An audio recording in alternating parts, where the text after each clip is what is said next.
last year and the season before. Michigan on the bubble this year, potentially not only for Big Ten tournament play, but also for the NCAA tournament, why this game, this series is so important. Similar for the baseball team, see across the field playing against Washington this afternoon. Madeline Strader now at bat for Indiana. Gabrielle is still the pitcher. Sorry about that, just some technical difficulties on our end. All good now.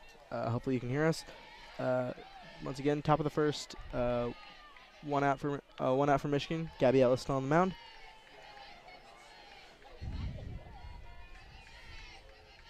Yes, Gabby Ellis right there with the pitch. Be 1 ball, 1 strike. And for our viewers who obviously did not hear again the beginning of this broadcast, again, apologies for technical difficulties. We have 2 Hoosiers on base at second base now. That would be number 30, Josie Bird, and number 18, Avery Parker. Gabby Ellis, still the pitcher for the Wolverines in this first inning. At bat now for Indiana is Madeline Strader. 1 ball, 2 strikes. Make it 2 apiece.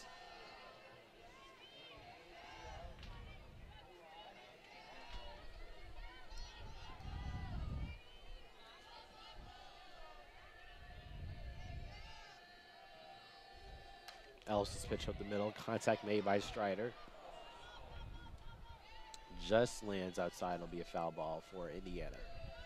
Yeah, and you saw right fielder Ellis Stevenson working after it regardless, but ultimately the wind just kind of carried that ball slightly out, slightly foul. It is a windy day here in Ann Arbor. You can see the American flag just above us. We can even feel the wind here in the press box. 2 balls, 2 strikes. Ellis with the pitch. This one flies behind into the stands. Still 2 balls, 2 strikes.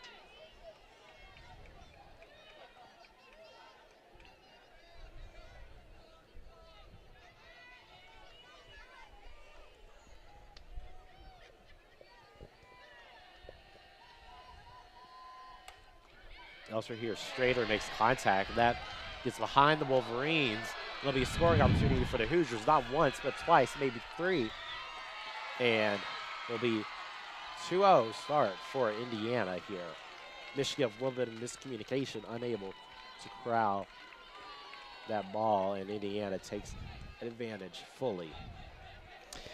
Yeah, nothing necessarily heinous on that error there, but just a slight miscue in terms of fielding position that allowed those 2 runners.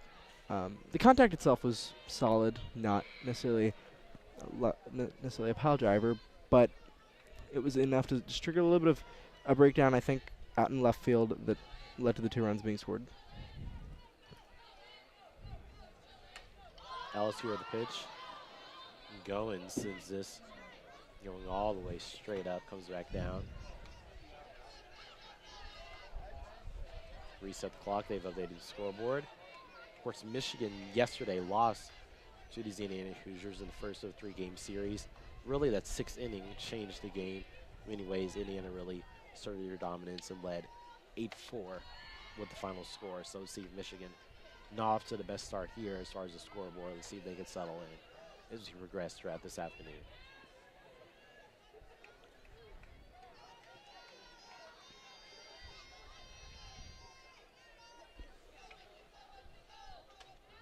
Ellis right there.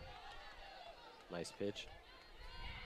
2 balls, 1 strike on this count.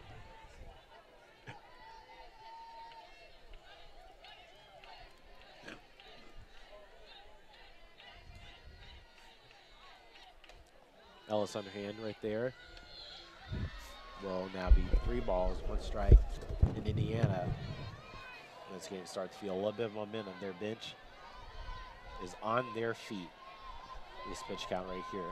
Ellie Goins, the freshman, at bat. Won't bite on that. 3-2. Ball strike.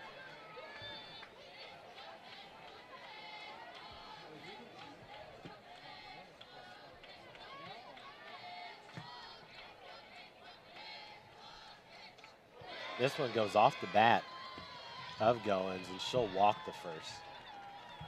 So more mistakes here early on by Michigan Wolverines.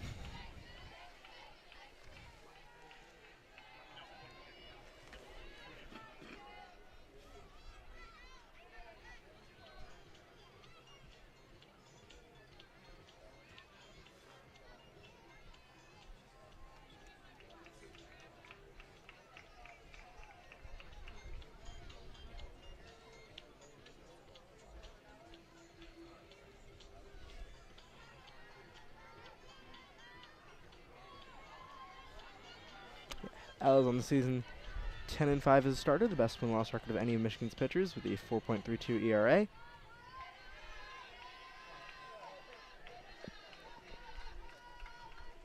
Clock resets. Hannah Haberstra at bat for Indiana. That pitch will go to the sideline to be one strike for Gabby Ellis in this Michigan Wolverines.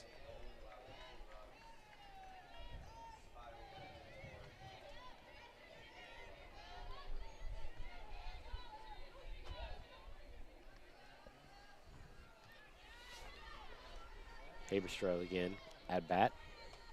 One bite on that one. Once again, Indiana, part of the all-freshman starting lineup here this afternoon, just showing really how impressive this starts of the season, being one of the top teams in the Big Ten, coming in a record of 36-12, doing it with a lot of youth. As Ellis pitch hits the top of the bat for Haberstra, will be a strike. Added for her.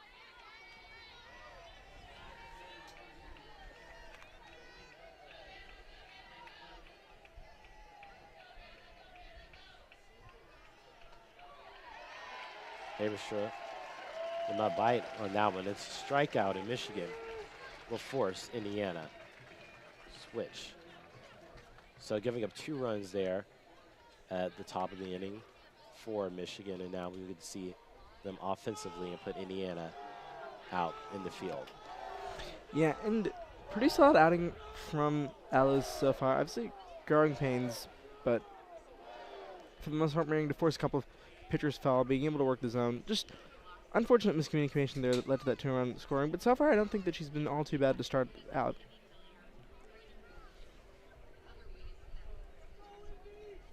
A little bit of a stoppage here for switch of teams. The next minute or so, Indiana capitalizing on that early opportunity with 2 runs early on. Those are scored by Avery Parker and Josie Bird, I believe.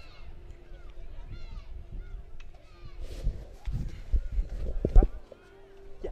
Michigan's batting order going up here will be Indiana Langford, Lauren Putz, Alice Stevenson, and then Janissa Conway, Lily Valamont, Maddie Erickson, Kylie Carr, Maddie Ramey, and Janelle Alakwa to round it out.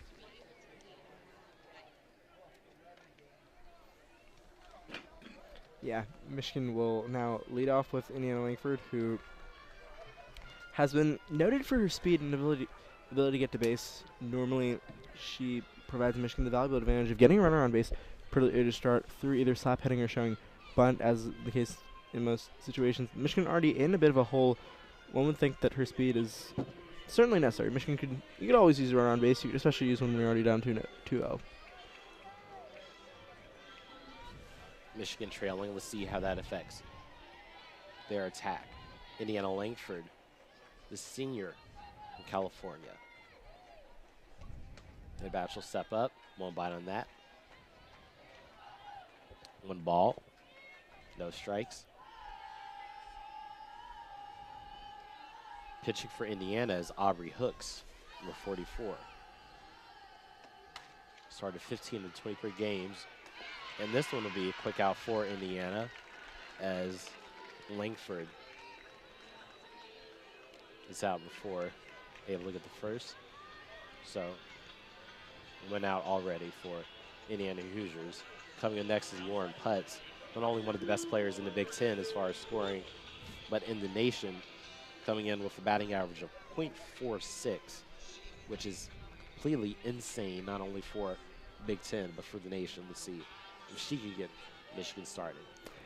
Adding to her batting average is 62 hits and a whopping 19 home runs. This season, Putz is one of Michigan's most exciting freshmen this season and has stepped up as a complete weapon at the plate this year for the Wolverines. She's top 30 in the nation in batting average. One by that pitch from Aubrey Hooks.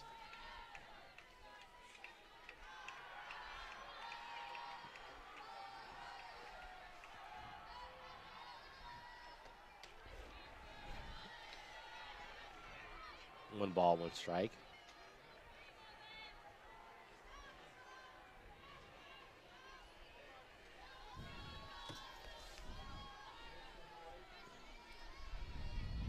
Lauren Putz comes into this series 73 RBIs this season. She'll not only get the first, but slide to second, and she's safe.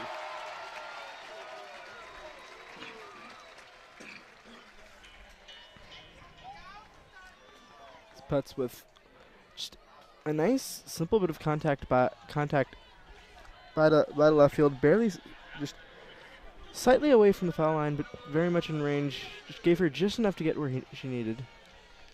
She'll be at second. Ella Stevenson back at home plate.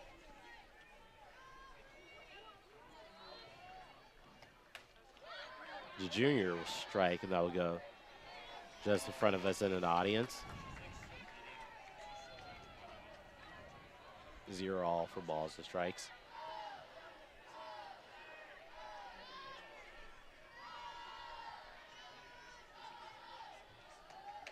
Stevenson hesitates. Well, take it. It'll be 1 ball, 1 strike.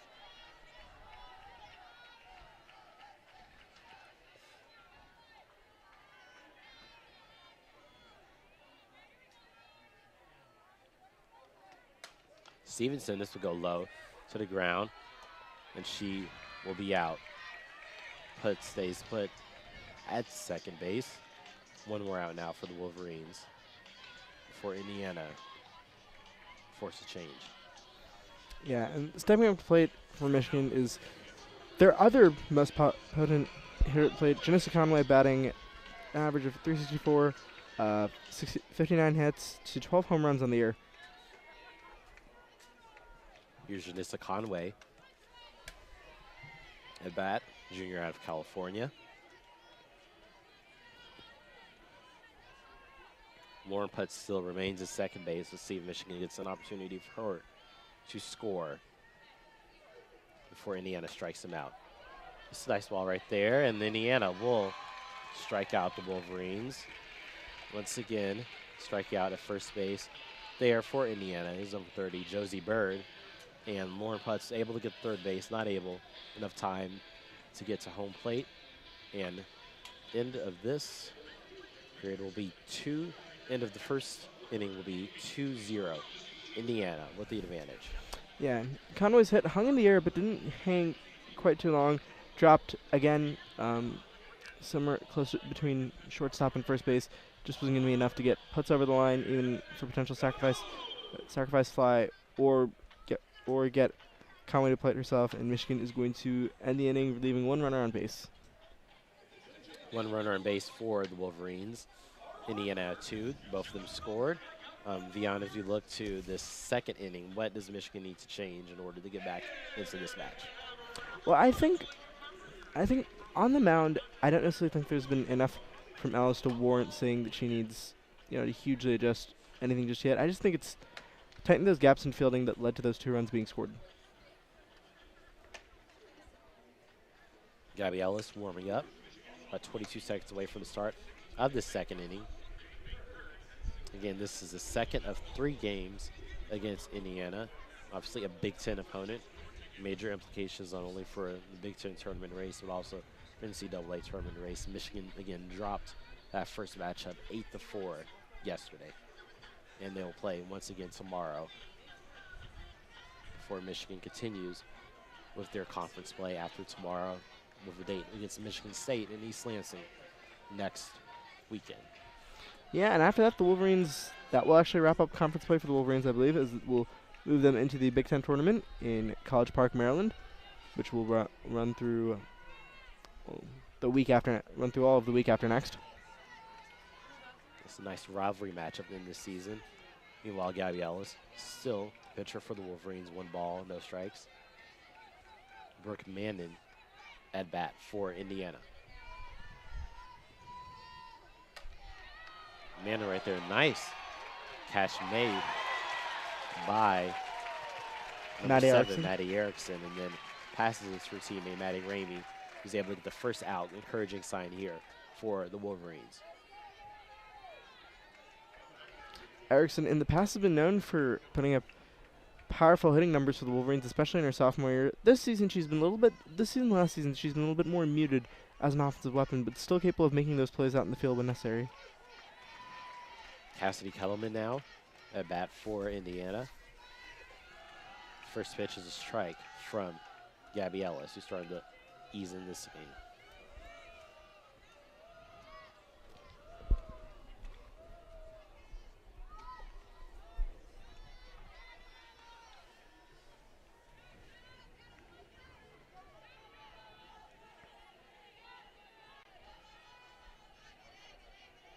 A ball and a strike.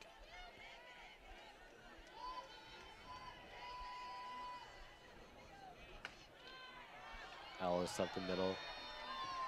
Once again, that'll be 2nd ball, 1 strike.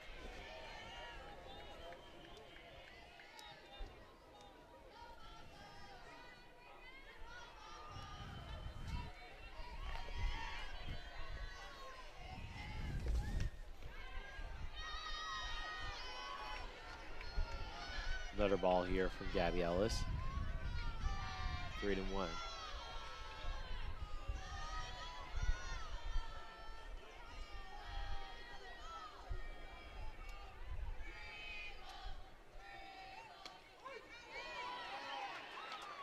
Ellis right there with the strike will be 3 balls, 2 strikes. Kettleman still at bat for Indiana. Pivotal swing here.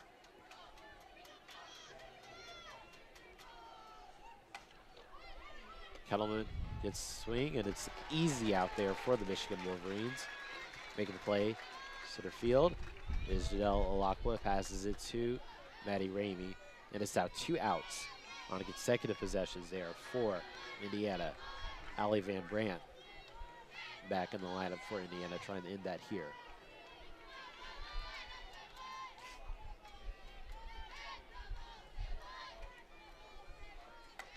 Van Brandt hits this high, arching.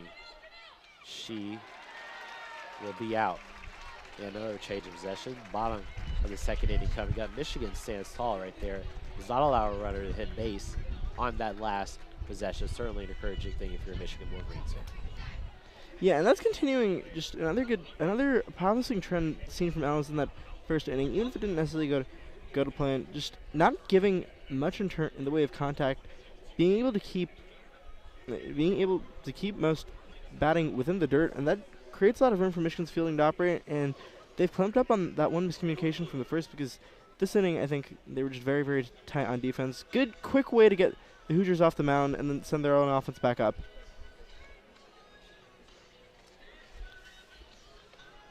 About 50 seconds here before the start, the bottom of the 2nd inning. Michigan used Langford, Putz, Stevenson, Conway earlier in the 1st inning. Lily Valamont is next up. Pitching order for the Wolverines.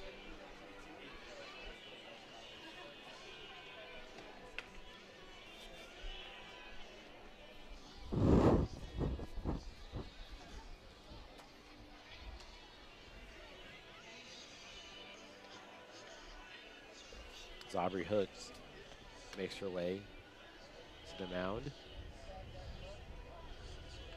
Other than the 1 putts appearance at second base, did not give up much for the Wolverines in that 1st inning. Let's see if things change here.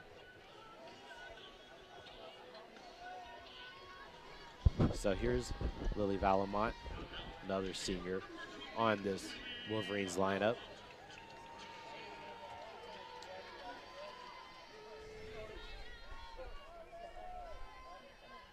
Valamont, the left swings and misses. One strike for Indiana.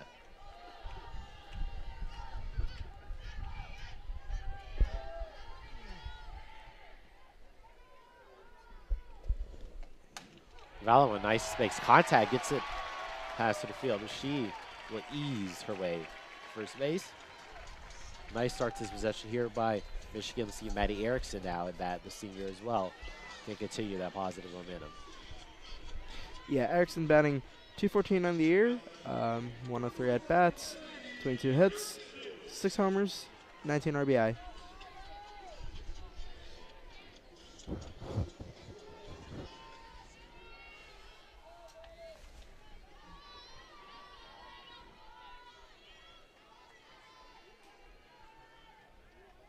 Brooks pitch.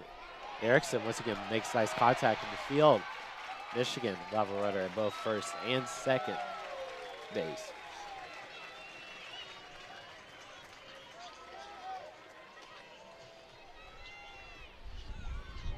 Michigan set up nicely potentially. Next at bat is number 1, Kylie Carr, the freshman.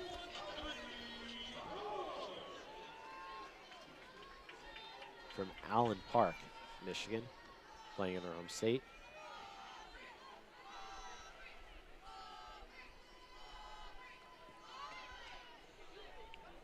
Carly will bunt that. Yeah. Kylie Carr, not an every game starter, but has shown flashes in her few at-bats on the year, batting .292, 30 games played, 23 games started, 65 at-bats, 19 hits, 2 home runs. One of the young players Michigan looks to grow over the next 2 years. Carr wants that one. She'll be out at first. Kind of a difficult situation for her. Tries to make the most out of it. Michigan still has, however, 2 runners now at second and third base. See if they can capitalize here. Michigan gets their first out of this inning. Maddie Ramey now, the senior, also from Allen Park, Michigan, went to the same high school as Kylie Carr. And she is now at bat. Experienced both from the Allen Park faithful, a senior and a freshman, here this afternoon in Ann Arbor. That pitch will swing, hit her legs, be a strike for Aubrey Hooks.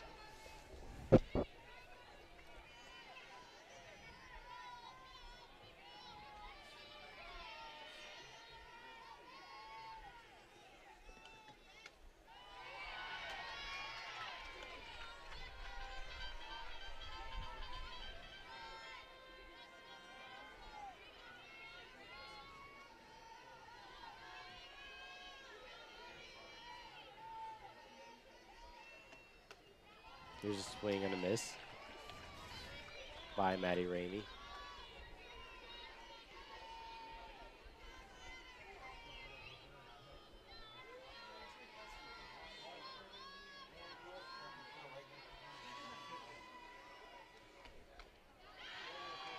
Ramey there, 2 balls, 2 strikes.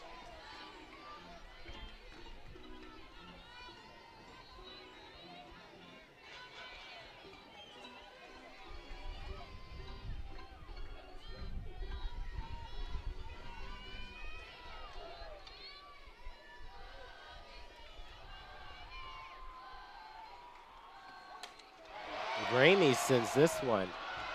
It's caught in the center of the field, but Michigan will earn 1 run out of that. It is,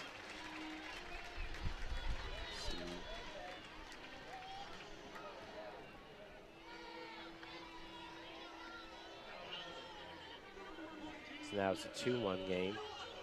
At bat now for Michigan is Janelle Alakwa, another senior out of South Carolina.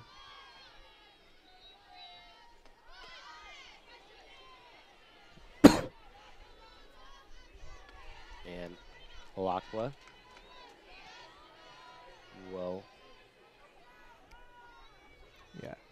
on the scoring play, it was Ramey who sacrificed flat out to center field, and it was Lily Valmont who got over the line for the run. Lockwood will not take that one.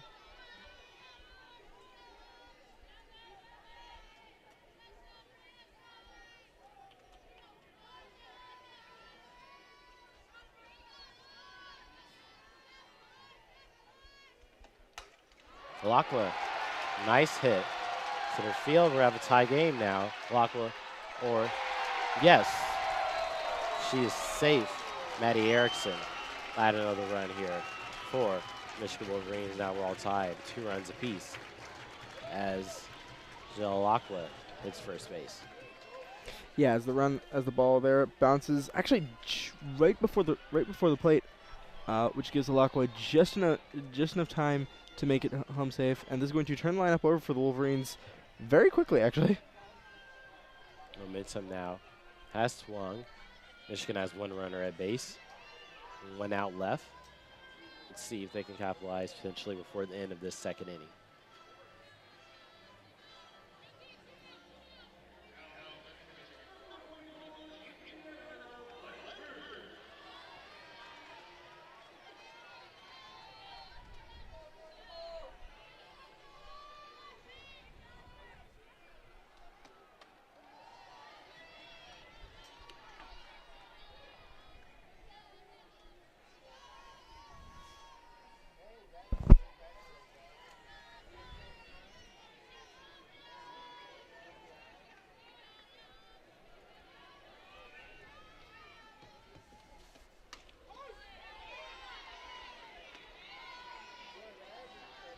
Indiana Langford now at bat once again for the Wolverines. Restarted their lineup.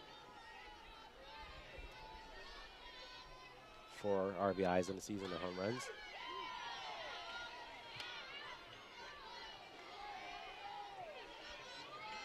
One ball, 2 strikes here she's facing.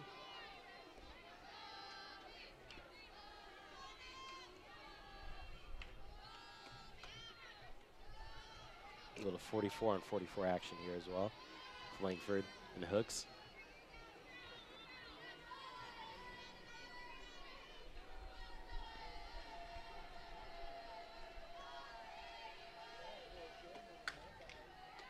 Langford makes contact.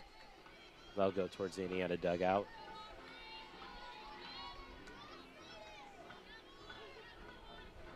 Lockwood trying to advance to second base, come back to first.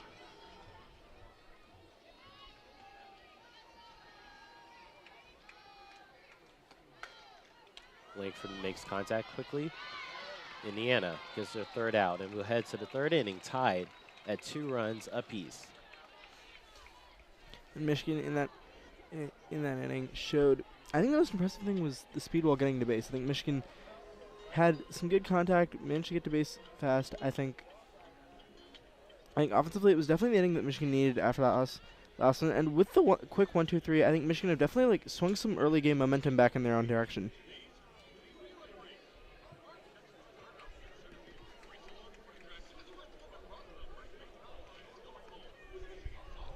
Entering the 3rd inning now this afternoon.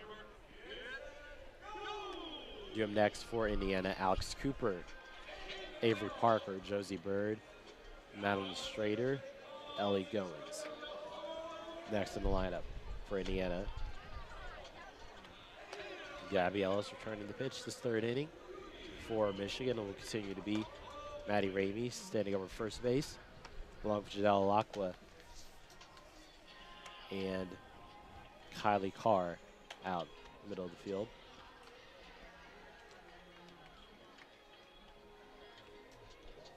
As this game progresses, Michigan trying to avoid repeat of yesterday's game in which Indiana really took over 6th inning on. So as we progress throughout this game, we see Michigan continue to have the defensive resolve in preventing some of these runs like they did at the start of that 2nd inning, preventing a runner from getting to base for Indiana. Let's see if that continues here.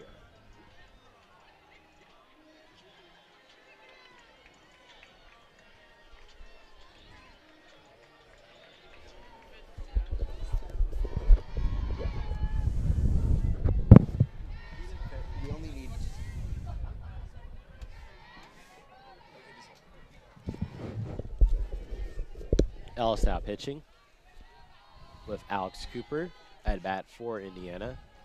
7 home runs on the season, 41 RBIs.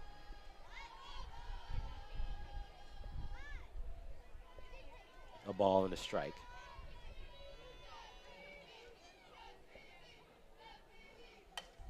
Cooper with a nice hit. That'll be crowd in center field by Michigan, Lauren Putz.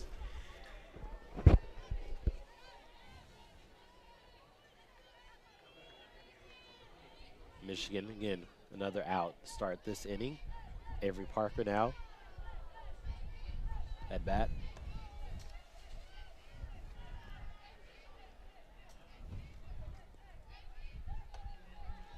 Will not swing at that pitch. It's a ball.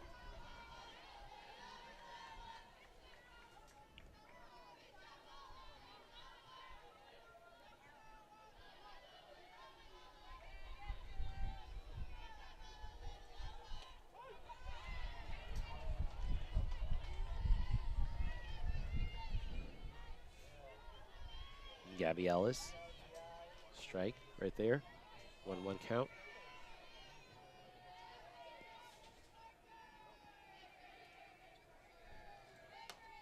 Parker makes contact. And Parker will be out. Second out there for Michigan, really starting to clamp down now on this attack from Indiana, Josie Bird. Today is 1 of 1 now at bat for Indiana.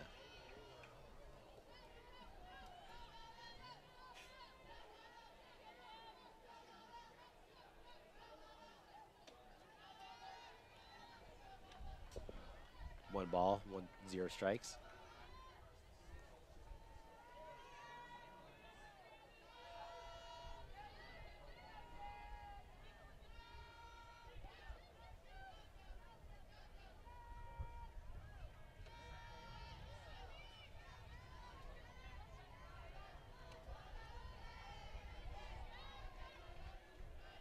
Two balls, 0 strikes is the count.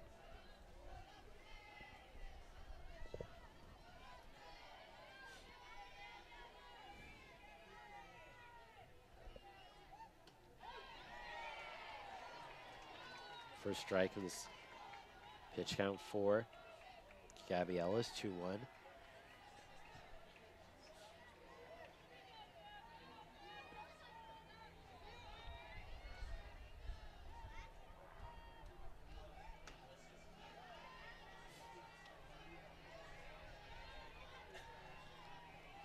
Another ball, 3-1 count.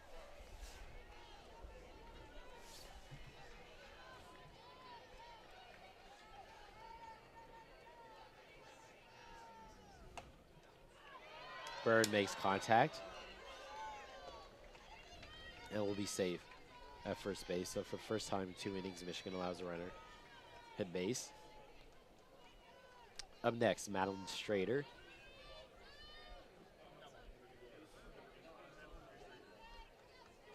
Comes to this game, batting average of .32. 7 homers, 31 RBI on the year. And today she made contact in her lone prior appearance at the plate.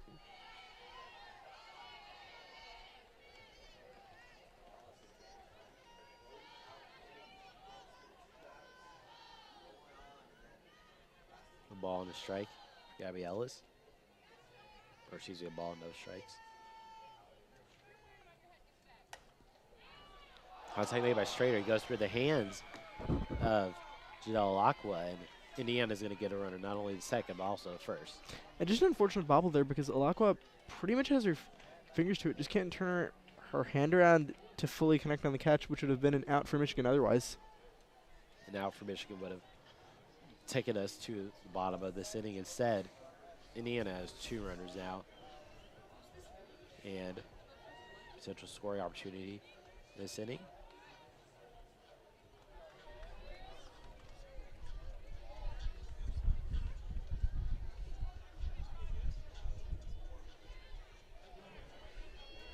Looks like Peyton Drummond has now entered the field for Wolverine, or for, excuse me, the Hoosiers. She is now standing at second base.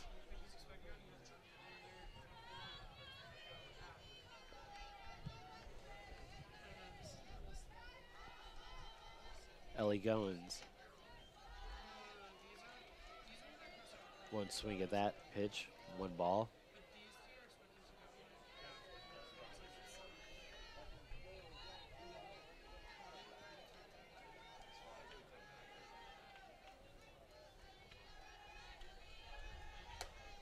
Goins makes contact, and Indiana has a runner, and that runner is going to be safe, I believe. And Indiana now leads 3-2. Valmont did get a touch on the runner with the ball, but we'll have to see when exactly that came in relation to when she crossed the plate. They're going to look at that last run. They're going to give it to Indiana.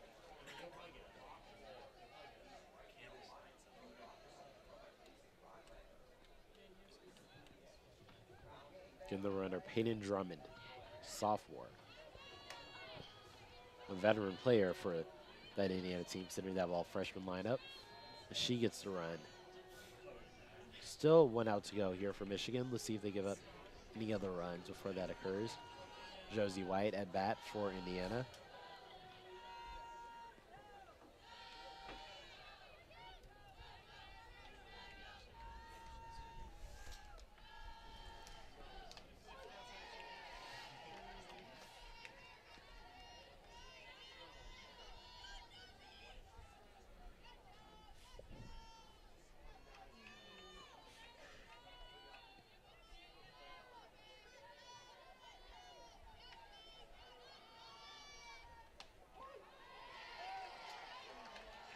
Nice pitch there. 0-2, the count for Gabby Ellis.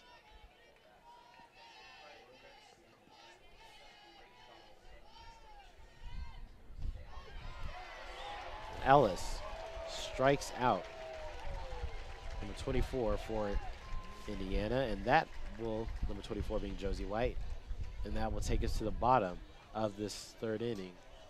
Michigan gave up 1 run, trailed 3-2, and coming up next, Lauren Putz. So certainly exciting prospect there, one of the best hitters in the nation at bat now for Michigan, trailing by 1 run at the bottom of this third inning. Yeah, and certainly even though Michigan didn't want to give up another run, I will maintain that through 3 innings, this has been a pretty reasonable defensive effort. I think obviously there's a question of, as Ellis's pitch count stacks up and the Wolverines look to make a pitching switch, will the wear and tear maybe persist, maybe kick in a little bit? Could we maybe see Michigan, struggling a little bit mid-inning? Possibly. It's happened at points this season, but as of right now, there isn't really any reason to be afraid that this pitching staff won't be able to at least keep this a game. Sure, Michigan played pretty solidly defensively, the 2 runs giving up in that first inning, a result of miscommunication in the back end, and then the last inning on the ball goes through the fingertips of Janelle Alakwa, and that keeps the possession alive for Indiana. They're able to substitute Peyton Drummond in the game and get that run. But so far, Michigan playing pretty solidly defensively. So if you're a Michigan Wolverines fan, so far not a repeat performance of that collapse yesterday in the 6th inning against Indiana. We still have a lot of softball to be played, and we now have Lauren Putz playing here at the bottom of this 2nd inning. Hoots, of course, 19 homers on the season, 73 RBIs, top 30 again in the nation, as I mentioned earlier, in batting average right here. Swing for this one to be a strike for Aubrey Hooks, still the pitcher for Indiana.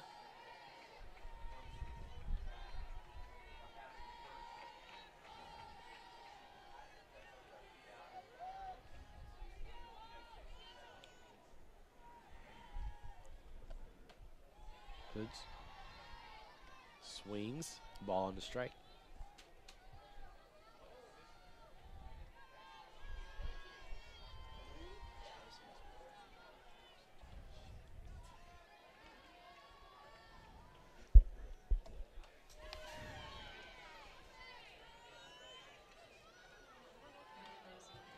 a strike.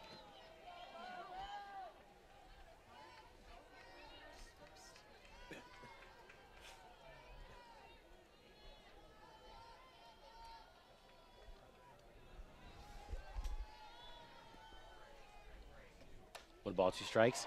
Puts nice contact through the legs of the pitcher. She will safely make it to first base. And that's going to make her 2 for 2 on contact, but also 2 for 2 on getting on base. And the last time she did get to base, the Wolverines did unfortunately squander it. Absolutely hoping that it won't be a repeat of that this time. Ella Stevenson now, 32 RBIs on the season, 8 homers. She is at bat for the Wolverines with Poots on base.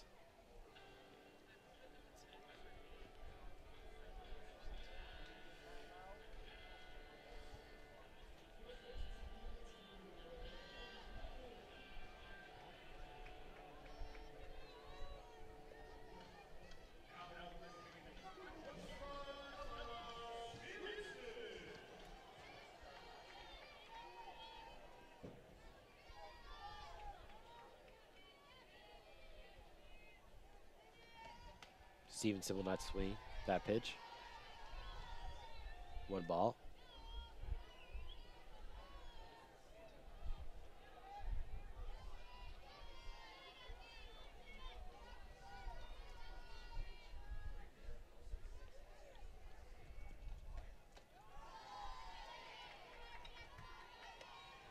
Make it 2 balls. The pitch way off. Aubrey Hooks, who's again now in her 3rd consecutive inning. Let's see how Indiana decides to play her as this match progresses. She's now facing a 0-2 count. And right on cue, a strike from her, 2-1 count for Ella Stevenson.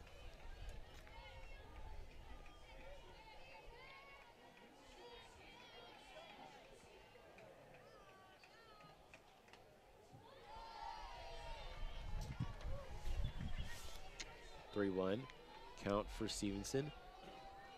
A ball away from walking to first.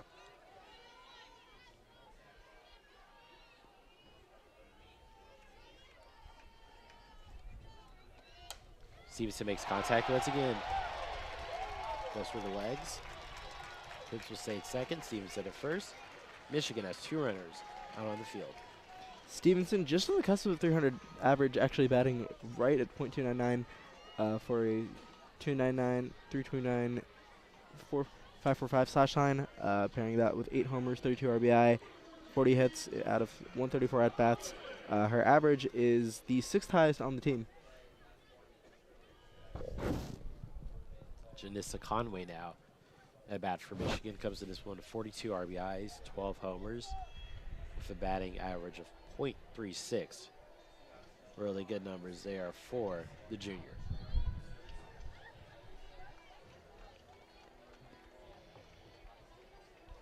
Michigan with 2 runners on base, no outs so far in this inning, so very promising.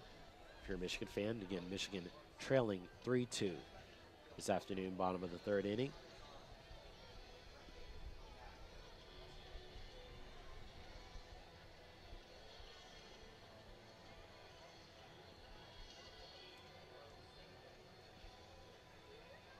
Indiana Hudley, their coach.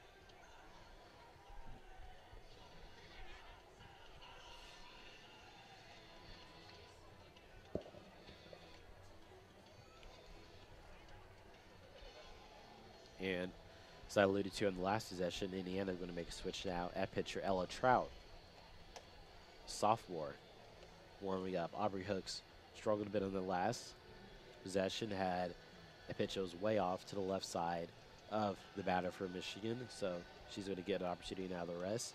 Ella Trout, pitch now. And Janissa Conway will be the first batter she goes against.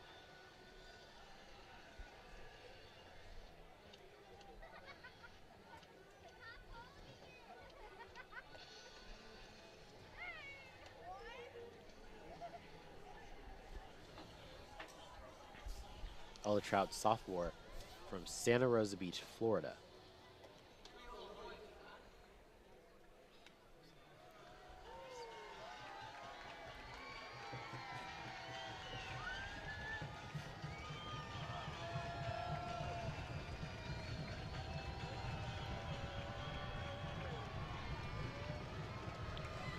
Wolverine faithful here making noise now, trying to rattle the sophomore on her first pitch of the night. Janissa Conway at bat for Michigan.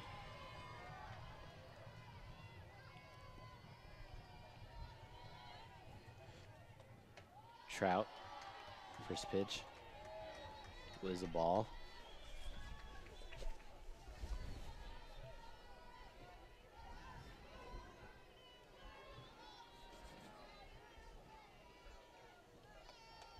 Trout, second pitch.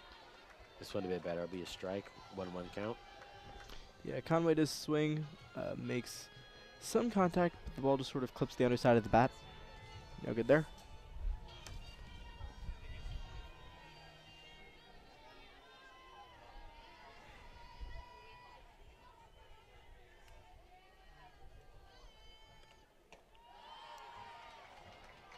Trout swings. It'll pick up another ball. 2-1 count for Conway.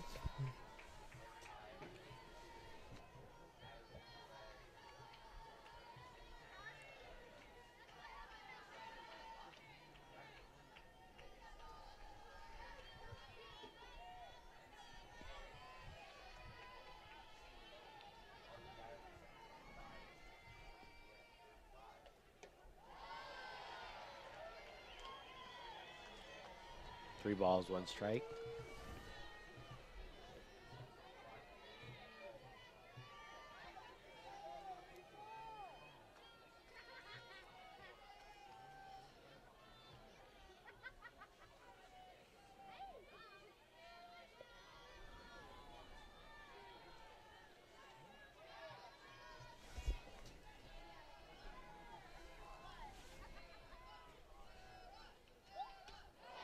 Trout taking her time.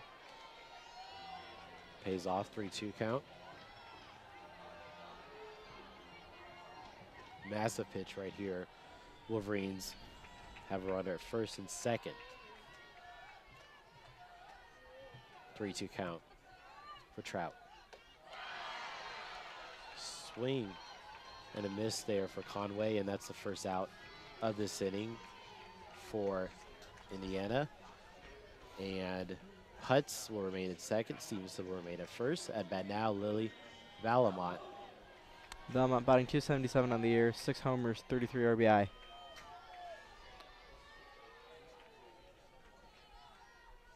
One for one in her lone at bat today.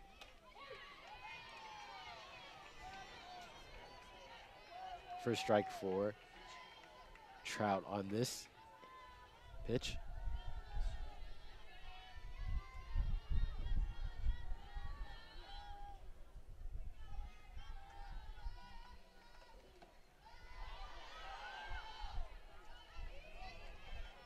Miss from Trout, 1 ball, 1 strike.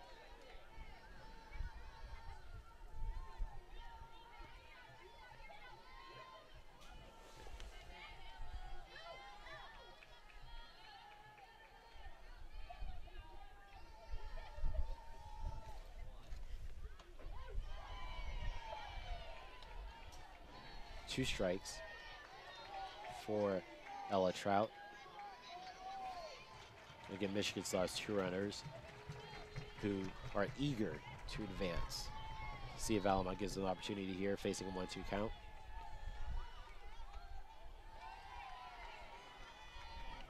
Now facing a 2-2 count. Pivotal swing here coming up for Lily Valamont.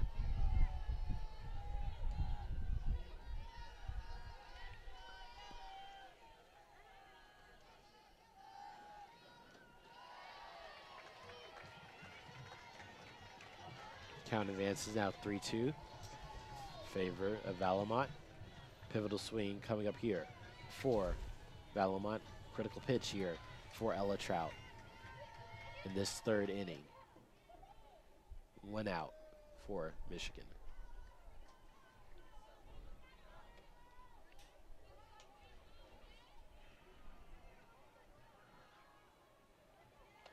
So the ball here for Ella Trout.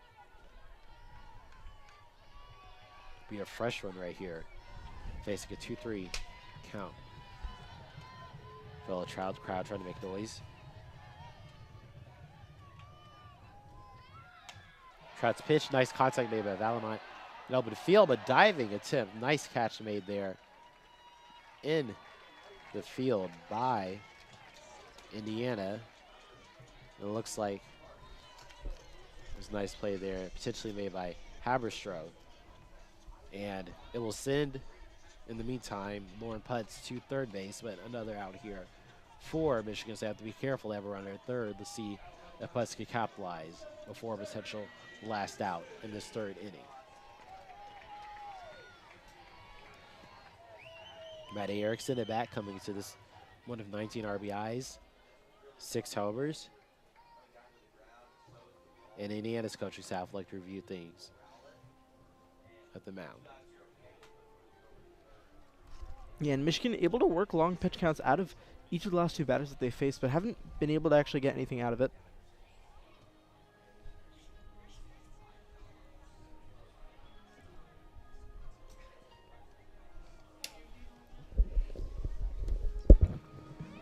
Lauren Putz at third base.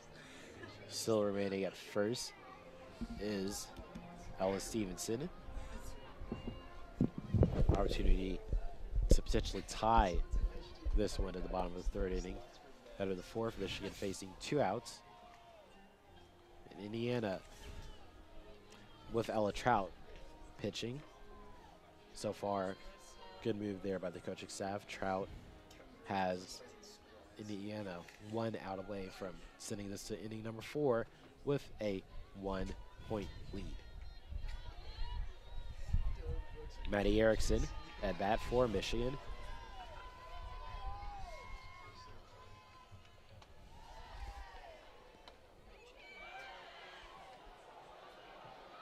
See Ella Stevenson. Risky move right there, and it's a score by Lauren Putz.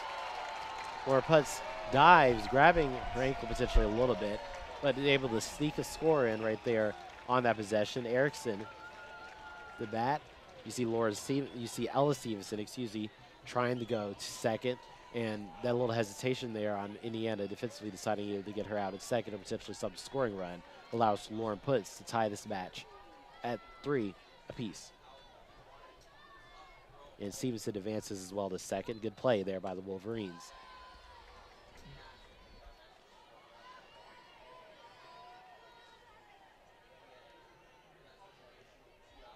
Yeah, and Putz, as we noted, grabbing her ankle a little bit there, I think landed a little bit hard in the process of diving for the run. Getting out a respected player who's going to put a brownie on the line for her team. Lauren Putz has done that and more this season with .46 batting average. Matty Erickson.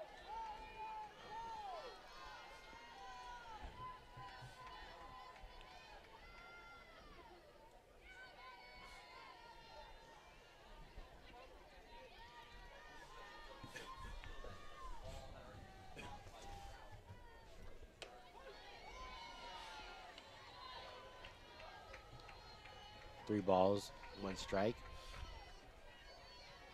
Matty Erickson at bat. Potential to extend this inning for Michigan with a runner at second, Ella Stevenson. Erickson seeing this will go across her body, 3-2 count. Indiana 1 out away from ending this third inning, only giving up 1 run.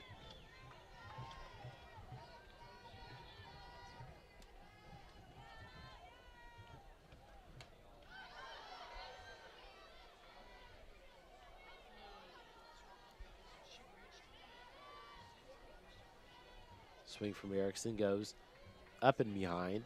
Still 3-2 pitch count.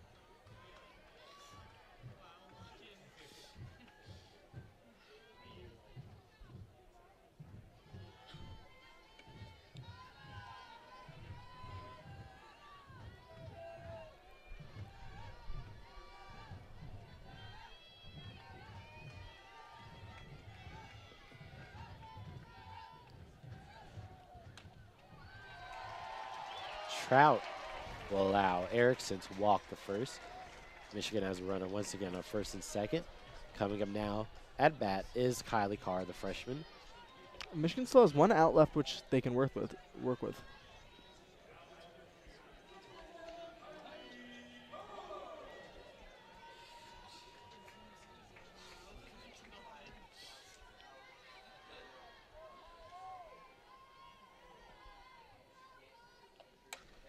Carr, nice contact, but it goes straight into the hands of Indiana, Josie Bird. Unfortunate right there for Michigan. Nevertheless, they will end inning number 3, tied at 3 with Indiana. Maybe leaving 2 runners on base maybe isn't entirely ideal for the Wolverines, but you still tie it up. You still show that, again, just playing this sort of blend between small ball and long ball. The Wolverines are willing to take long contact, but not necessarily forcing those home runs if they need to. They've shown that so far that's worked out for them, and the defense on their end has done enough to keep them in it. So I think 3 innings in, I think it has been a pretty solid start to proceedings for the Wolverines.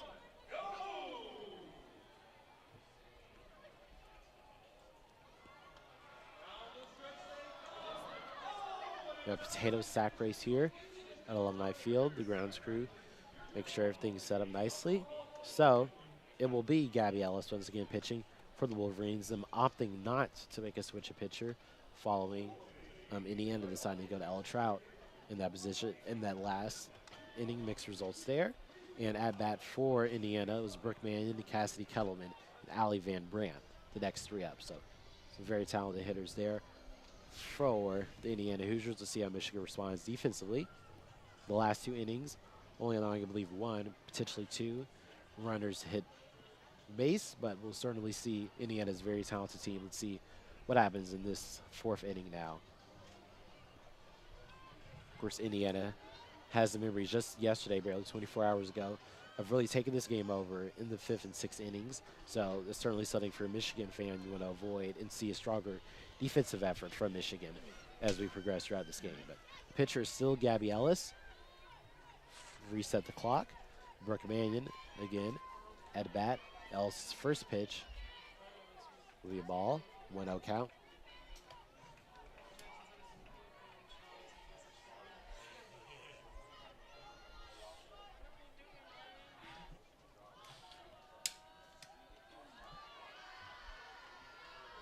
Second pitch yields same result. 2 balls, no strikes.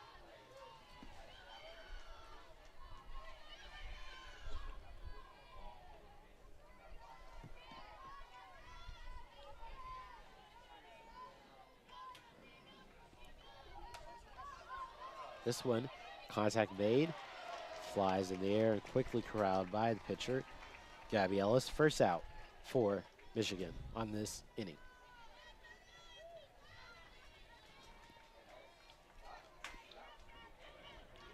Cassidy Kettleman now at bat for Indiana. 19 RBIs for her in the season.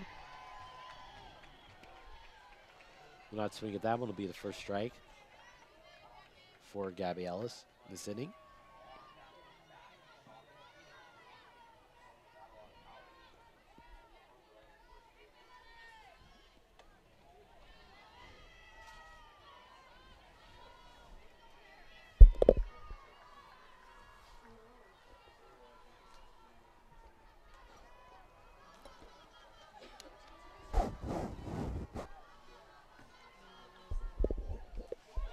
Ellis swings this one for a second strike. Kettleman facing a 1-2 count.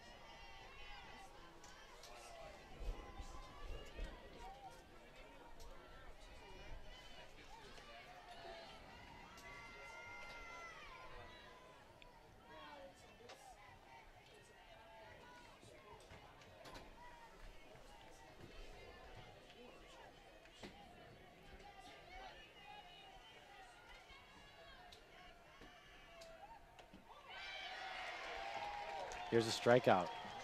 Gabby Ellis. Strikeout Kettleman. Bring on the next hitter for Indiana. That's number 5, Allie Van Brandt. Coming to this game for a batting average of .42. So certainly someone Indiana has relied on throughout the season. 12 homers, 54 RBIs. And Gabby Ellis' hot streak will continue. Another strike for her. Yeah, and that'll be her third. Bring her up to 3 on the game, having allowed 5 hits and 3 runs. Yes, also having worked up a pitch count of 69, faced 18 batters. 1-1 count now after the Ellis pitch.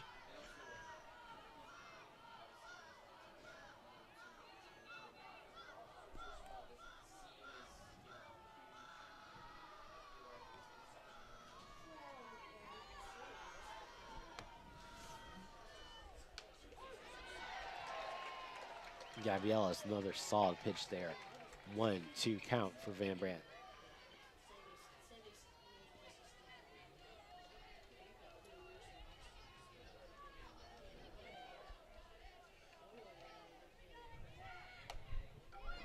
Contact made by Van Brandt. Easy out there by Maddie Ramey, and Michigan will now have ball at bottom of this 4th inning. Again, another solid defensive stand right there by the Wolverines. They do not give up a hit or even allow a runner to hit base. Gabby Ellis showing no signs of slowing down as we progress throughout this matchup. And then Maddie Ramey on the back end able to turn possession over to the Wolverines. And that's 3 relatively quick, pretty controlled innings for the Wolverines pitching staff. Michigan once again really restricting Indiana from taking any kind of longer looks, really just forcing them within the dirt thanks to Ellis navigating the mound, and that's worked well to the Wolverines infield, which has been very, very good tonight defensively. Certainly Michigan seems, at least in part, to have figured out a response to the attack from Indiana. Again, Michigan gave up 8 runs yesterday to these Hoosiers while only scoring for themselves, but certainly something to watch not only today, but as we go to the 3rd game of this 3-game series tomorrow. Michigan certainly has seemed to settle in defensively, which is encouraging if you are a Wolverines fan.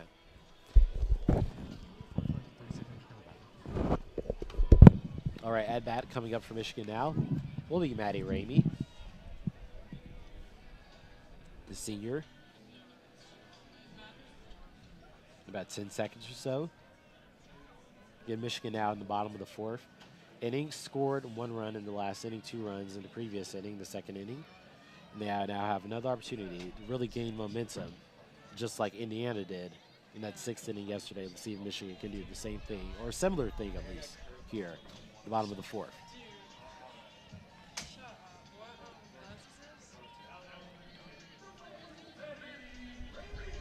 Maddie Ramey now at bat, the senior. 9 RBIs, 4 homers this season. Once again, Ella Trout, the pitcher. And Trout, a little bit more consistent start here. Gets a strike on the first pitch. 0-1 count now faced for Maddie Ramey.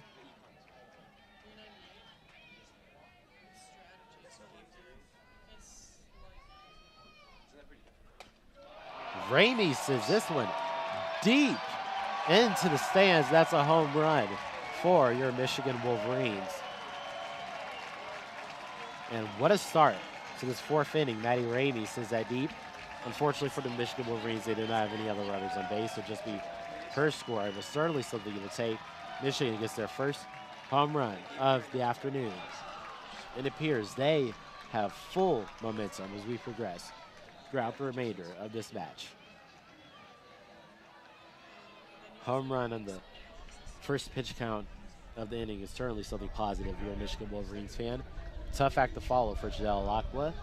Let's see if she can do that.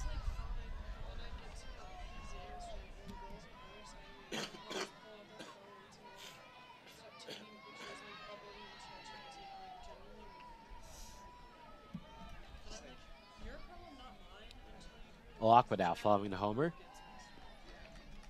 Will not swing on that one. 1 ball. No strikes. Michigan now takes the lead 4-2-3 at the bottom of this 4th inning.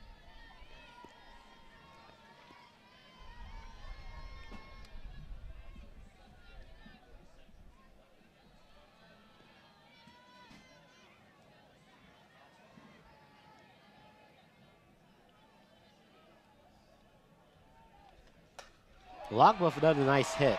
Not quite a homer, but it will go to first. And she will make it to second. Sliding. Didn't need the slide. She would have been well safe. And there's a double right there for Jadelle Alakwa. So a homer and a double on back-to-back plays for the Michigan Wolverines. Certainly something you will take if you're a Michigan fan. We'll see if the good times can continue to roll. Now at bat for Michigan is number 44, Indiana Langford.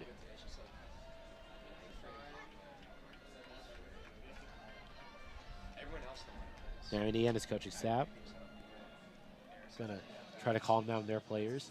Indiana's still, of course, well in this match, only trailing by 1. We saw yesterday just how explosive that offense can be when they get into scoring. Whenever they score, they like to score in bunches. But certainly, Michigan starting to hit well, playing well on the defensive side of the ball, not really allowed runners to get to base. So certainly Michigan has the momentum here. It looks like another pitching switch now for Indiana Hoosiers. Taylor Hess, the junior, will now pitch for Indiana. Now the third pitcher so far through 4 innings, trying to do anything to stop this Wolverines offense. All of a sudden is on fire. Taylor Hess, the junior out of Minnesota, will now pitch for Indiana.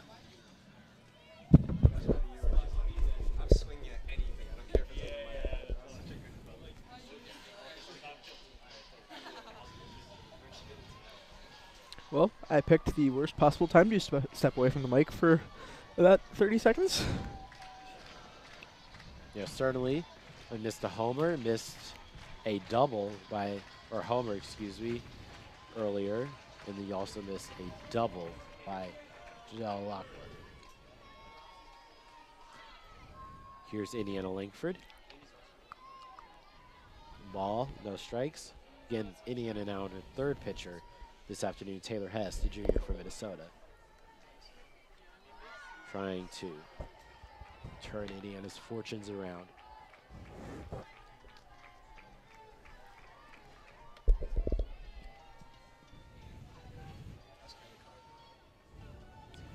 Getting the homer by Maddie Ramey. We got this started for Michigan. No out so far.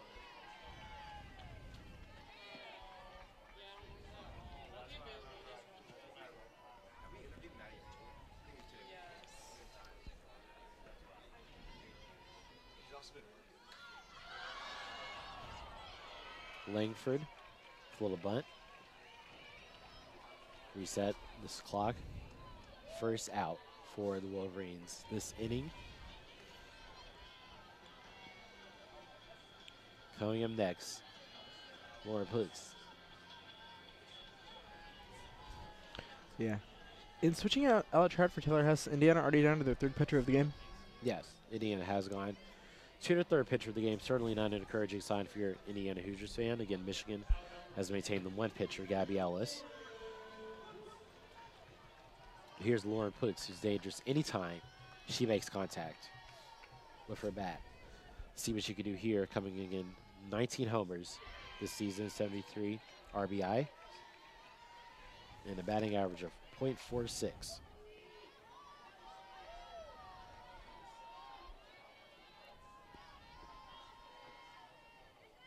Taylor Hess,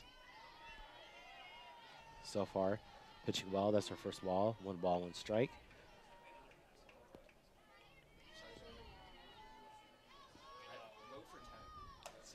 Lauren Putz sends this one. It will be caught and it'll be out. Meanwhile, staying at second base is in 14, Janelle Lockwood. Got the double. Has not had an opportunity to progress since then. Lauren Putz gets out. That's the second out of this inning for Wolverines. They have 1 to go. Now Ella Stevenson will bat for Michigan.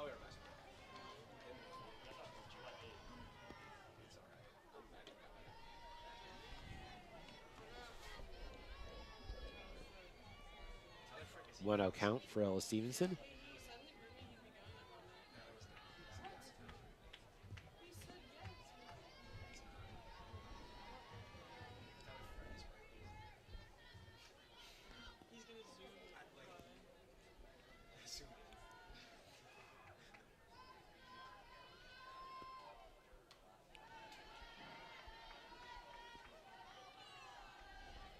Pitch from Hess is a strike, 1-1. On pitch count.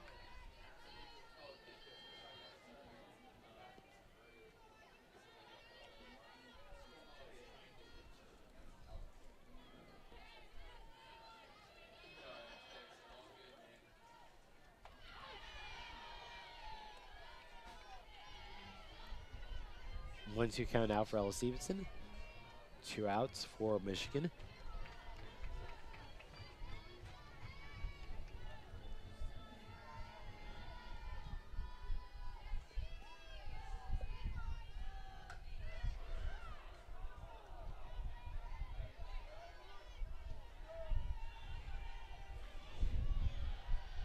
Foul ball, Stevenson. 1-2 count still.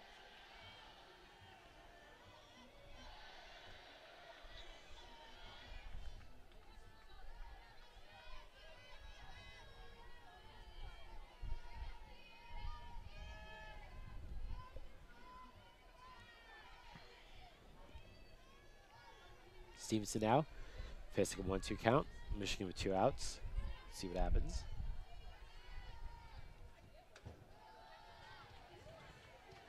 Now 2-2 count.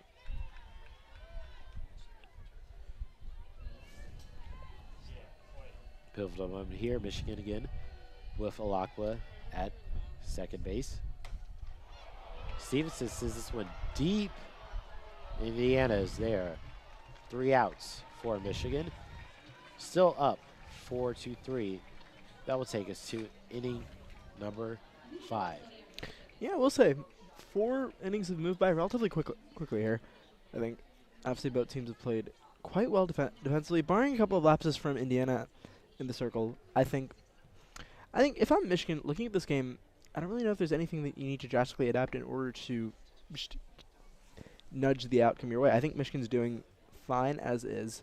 I think they've done really well at getting to base. They've even managed to get away from squandering some of the base runners that they've put there, which has been an issue for them at points both this season and last season. I think if I'm Michigan, I'm feeling fairly optimistic about the second half. Gabby Ellis appears to be the pitcher once again for the Michigan Wolverines as we enter top of the 5th inning now.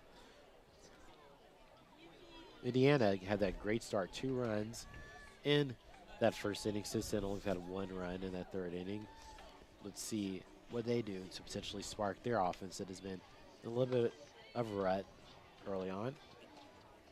But as proven yesterday, this Indiana team gets better as the game goes on. They really like to score those runs later on and really cement themselves as a winner. Part of the reason why they have a 13-6 conference record, 36-12, excuse me, record overall. Michigan coming to this one with a 7-12 conference record, potentially picking up win number 8 today would be massive for them. They're 29-18 overall, not only for their Big Ten hopes, but also for the NCAA tournament hopes.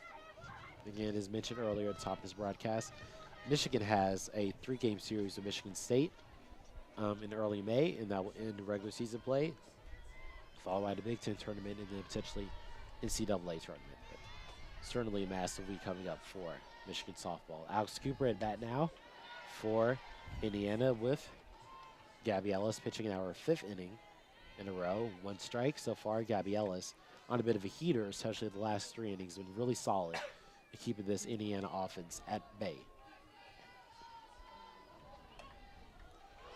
Contact made, nice there by Indiana and by Alex Cooper. She'll be safe at first base. Indiana gets a runner at first.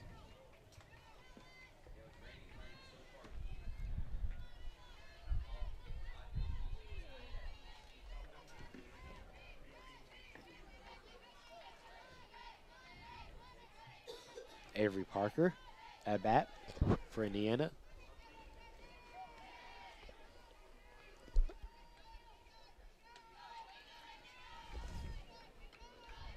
One out on the clock for her.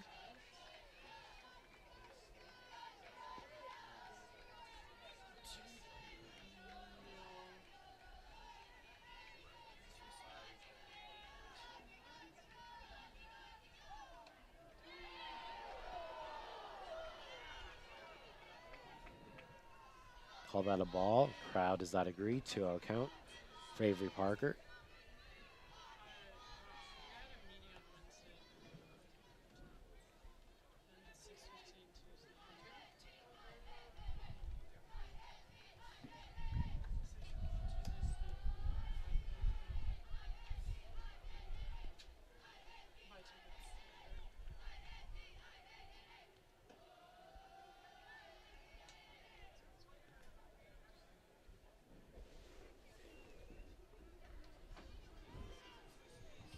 As A little bit of stoppage here.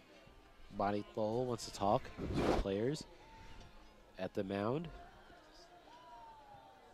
yeah, Ella's up to 75 pitches through the first four innings. She seems to be holding on well, but I wouldn't be too surprised if we do see a switch, and right on the money. That's what we see. And the crowd will give a bit of standing ovation for Gabby Ellis. New pitcher now on the mound for the Michigan Wolverines. And it appears to be number 15, Haley Ferguson. The sophomore. Sophomore, absolutely.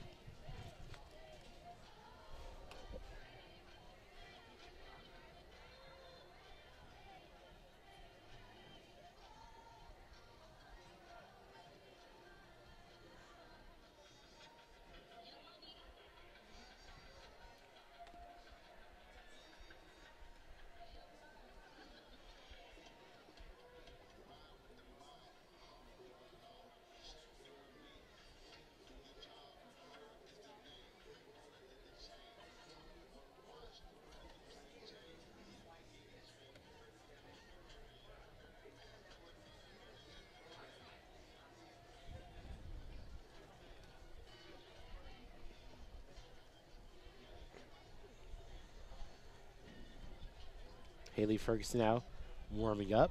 Michigan going to make the switch. Again, Gabby Ellis pitched the entire first 4 innings. And that will give her a little bit of a break. Again, Michigan now moves to their second pitcher, Indiana, on their third this afternoon.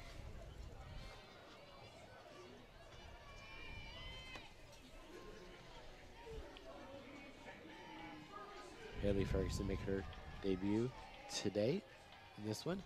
Sophomore from Ohio.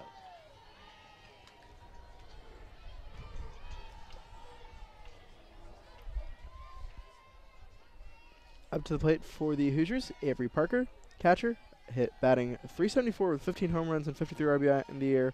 0 for 1 in her lone appearance at the plate today.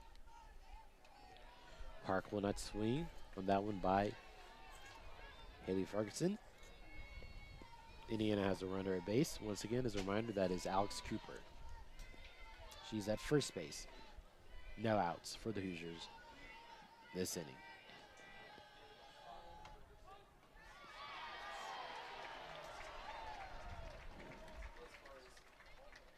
Three balls, 1 strike.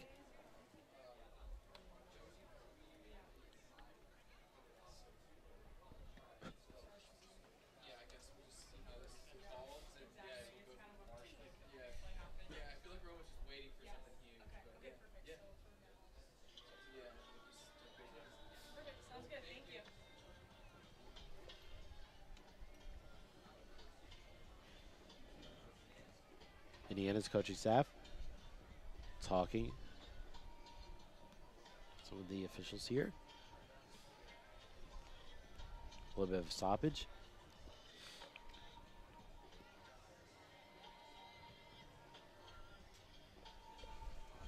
Obviously, pivotal moment here in this game. Indiana, 0 outs, has a runner at first base. They certainly want to maximize this opportunity after having a little bit of a slower start or slower time offensively after that fast start. 2 runs in that first inning. Certainly for Michigan, has a momentum here, but Indiana, you can certainly feel is starting to claw their way back into this one, potentially with a scoring opportunity this inning. So certainly worth taking a look at all plays here this afternoon.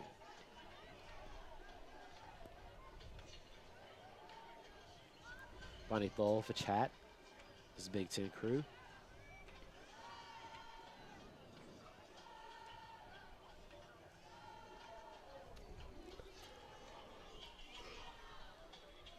And after all that, it'll still be Haley Ferguson now set the pitch.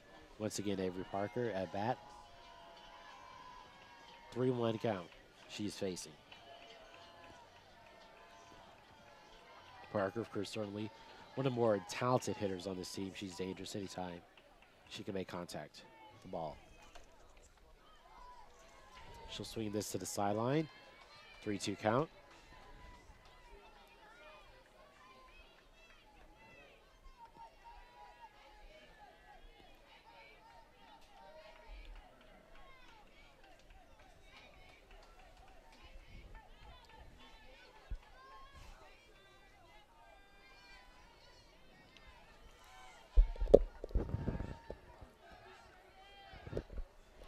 Ferguson. Parker says this one to left field, and she'll make her way to second base. Meanwhile, the runner, Cooper, will be safe at third. And now Indiana at a prime scoring opportunity. Josie Bird now at bat.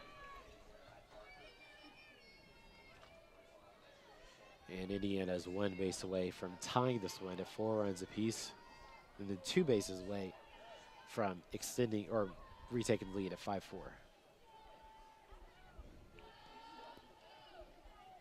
Let's see what Josie Bird has to say about this one.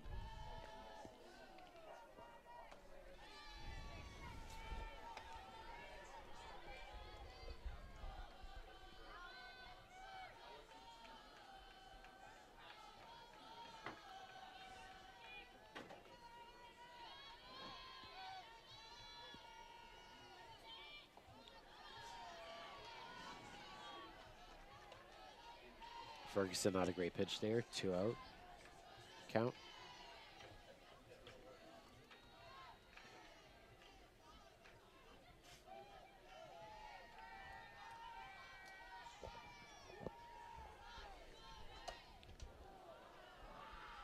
Bird says this one deep foul ball territory. 2-1 call.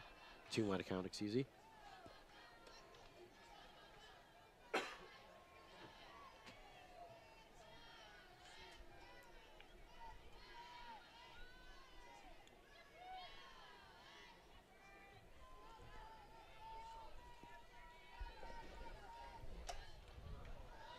Bird once again, same spot.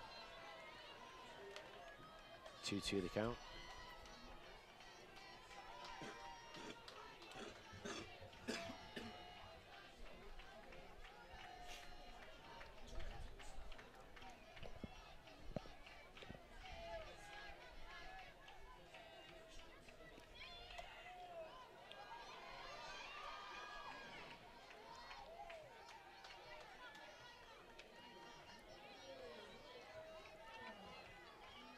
Count still 2-all.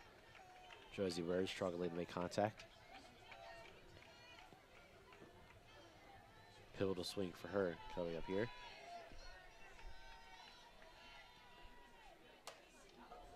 Makes hot take at the ground, and she will be out at first. The runners on second and third stay at second and third. Michigan picks up their first out of this inning. Madeline Strader now at bat.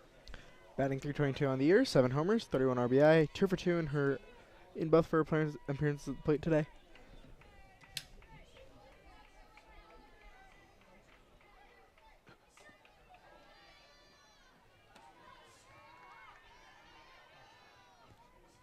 One-oh count for Strader.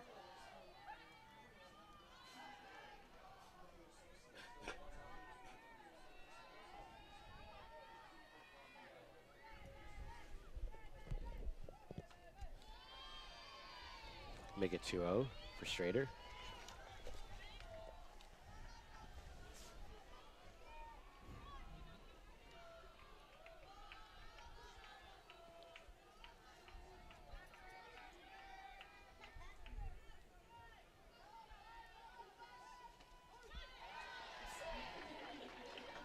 Two-one, the count for strike on Strader from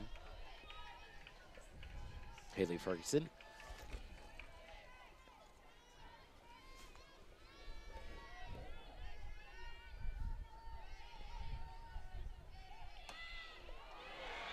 Nice hit by Strader, behind the defense, and here 2 runs for Indiana. They will retake the lead at 5-4.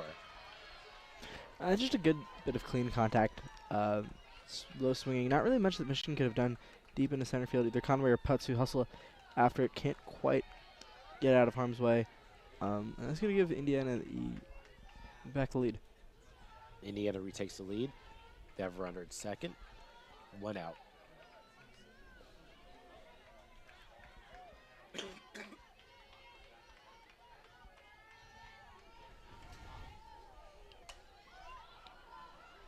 Going since this deep Center field, and that will be an immediate out. Coming up to make the play is Lauren Poots.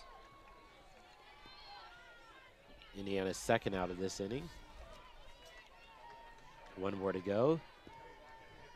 Never runner at second. Let's see if she'll have the opportunity to score.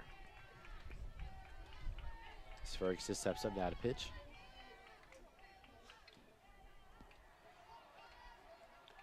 She'll pitch to Hannah Haberstroh, who won by that 1-0 count for Haberstroh. Haberstroh, 339 of the year, 3 homers, 24 RBI, 0 for 1 today.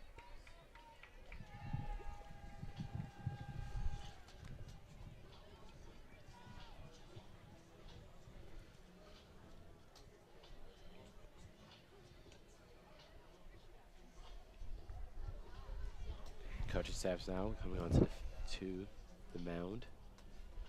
Talk some of their players.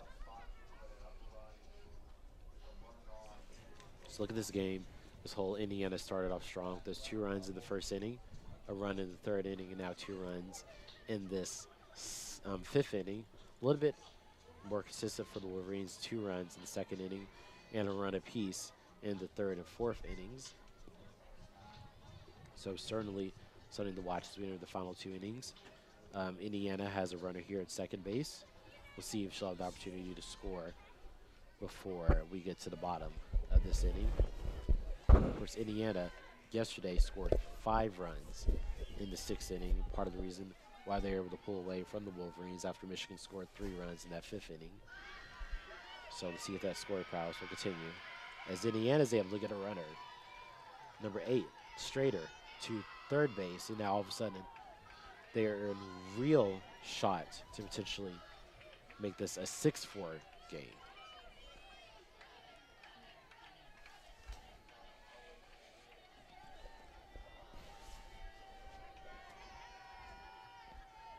Pitch from Ferguson. Contact made by Haberstroh, and that will send to the right side. No count there. 2-1 count still here.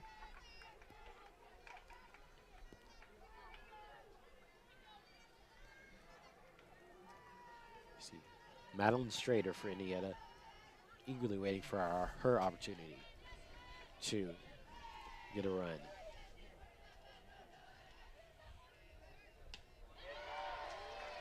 Perfect swing there by Haley Ferguson. That'll be a 2-2 count for Hannah Haberstroh. Pivotal swing coming up for her. The 2-2 count. See if Michigan can thread the needle of getting that without allowing Strader to score.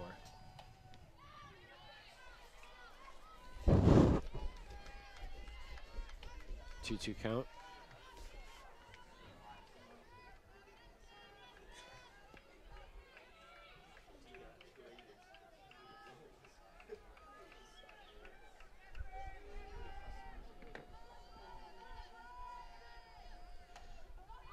Contact made, and they'll get the out potentially.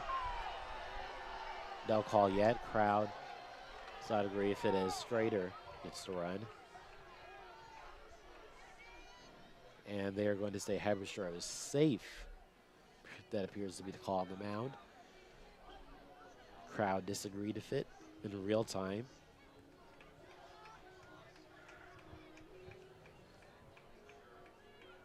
Crew meeting center field. If Haberstroh is confirmed to be safe, it'll be only 2 outs for Indiana. It'll also be a run for Madeline Strader, and Indiana will lead now 6-4 instead of 5-4. So certainly a pivotal call here coming up. Let's listen in. Turn the mic on.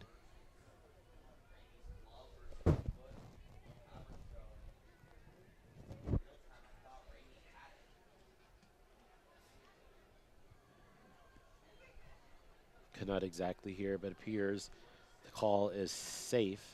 The call on the mound, and they're going to review to see if potentially Haberstroh was out right there.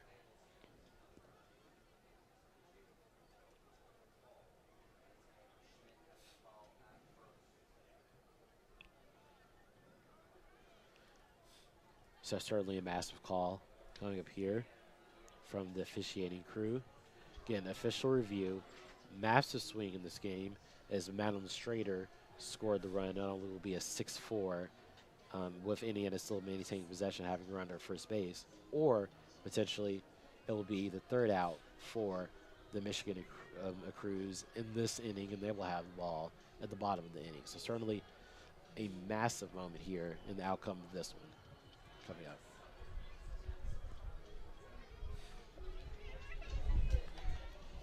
And if Michigan does get the call their way, it mean that they strand 2 runners. They force Indiana to strand 2 runners on base at the quarters. Michigan did get the call their way. It'll be the third out and the bottom of the 5th inning now. So the score will remain 5-4. Certainly a massive moment for the Michigan Wolverines. And if Michigan comes back to win this game, that will certainly be a moment we look back on as a potential swing. And speaking of swings, it will be Janessa Conway coming up here for the Michigan Wolverines at bat to try to put the Wolverines back in front at the bottom of the 5th inning before we enter our final 2 innings of regulation.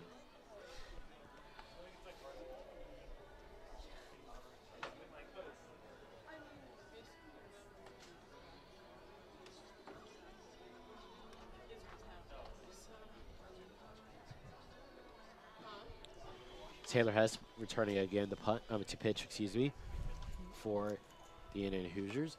Janessa Conway will be the first person at bat for Michigan. The first 3 off will be Conway, Valmont, Erickson.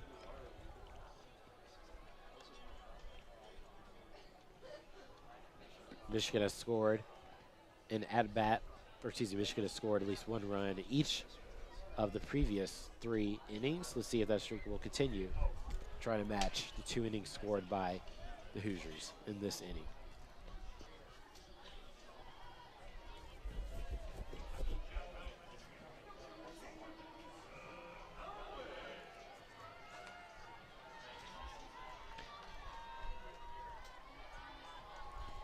Yeah, Conway's batting average of .364, the second highest in the lineup.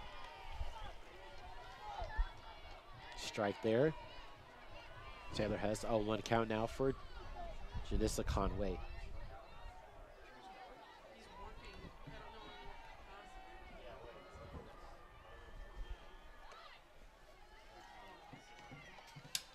Making out a 1-1 count.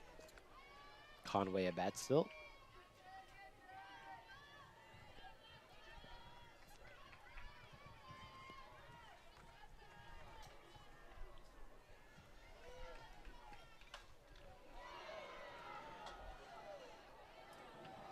One-two count is Conway sideways near the stands.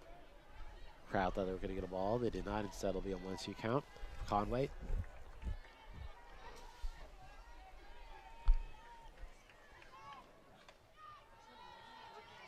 Conway doesn't bite. 2-2 count. Pivotal swing coming up for Janessa Conway.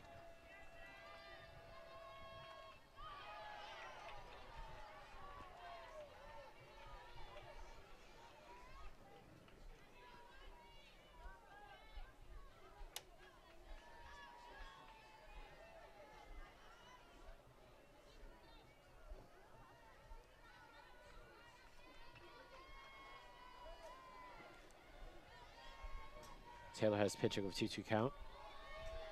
This one be a little short of the hitter. It'll be a 3-2 count now.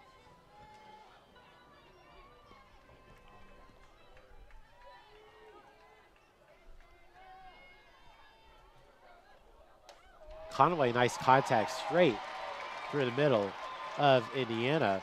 Risky play here to go to second. She does not even have to slide. It's a double for Janessa Conway, and Michigan has a runner at second.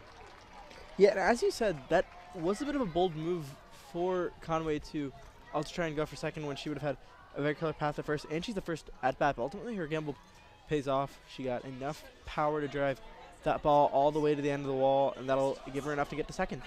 Lily Vallimon now at bat for Michigan. 33 RBIs on the season for her, 6 homers. Batting average of .28. And Valamont says this one deep into the field. That'll be a home run for Lily Valamont as well. Batting in the run will be Conway. And Michigan now retakes the lead, matching the prowess of the Indiana Hoosiers in this inning. 2 runs scored for each team. Now in this inning, and Michigan will retake the lead. Yeah, and that'll continue. Valmont stellar outing from the plate today. 2 hits from 3 at-bats, 2 runs scored, 2 RBI. That is Valmont's 7th home run of the season. And Michigan leads 6-5 with no outs in this inning. Very promising start here for Michigan.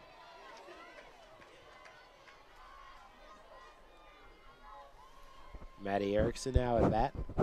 Will not a bite on that one. 1-0 count.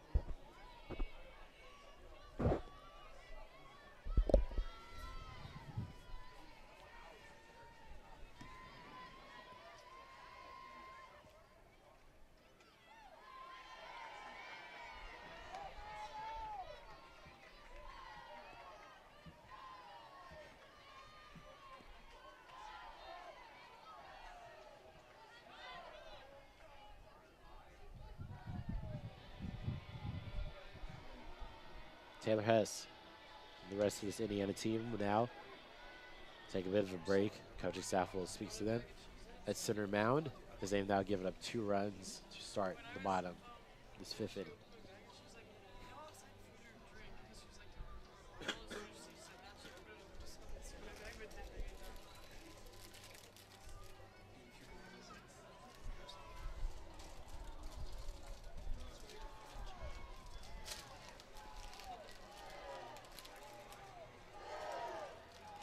Chance of go blue.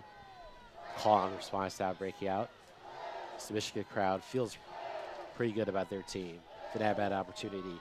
0 strikeouts so far in this inning. Again, Maddie Erickson at bat.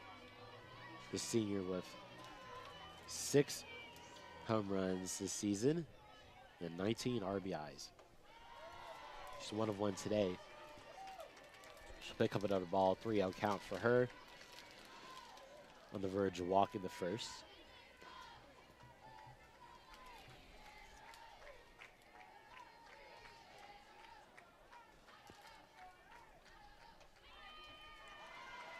She will do exactly that.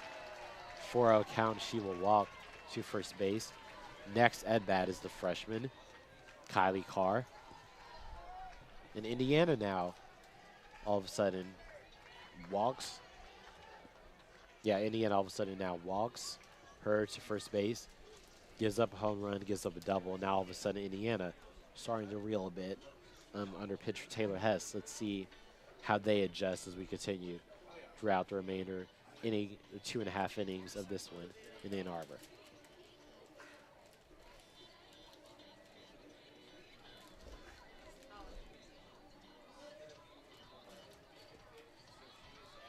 Kylie Carr waiting for her at-bat. And it looks like it will be another pitching switch right on cue for the Indiana Hoosiers, their 4th pitcher of this afternoon. And this is, so you can't quite identify the jersey number yet, number 11. And that is Brooke Manning, freshman. So Indiana now on their 4th pitcher this afternoon, Michigan only on their 2nd. Certainly a major storyline. See the success Michigan has had hitting, in part because of the consistency they've had, whereas Indiana is trying to find any answer potentially to stop this Michigan hitting so far. Yeah, although it should be noted that simply in terms of hits, the 2 teams do stack up pretty similar today, with Michigan with 9 hits from 20 at-bats, whereas Indiana's had 8 hits from 23 at-bats. And now obviously Michigan has done slightly more with less, but at the same time they've been pretty similar in how often they've actually been able to make contact. Yeah, absolutely. So it is pitcher number 4 for Indiana. See what Brooke Manning, has in store.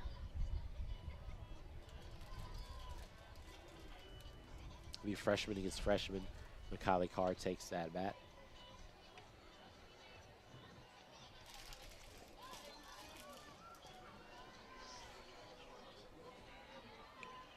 Recommending the freshman out of Ohio.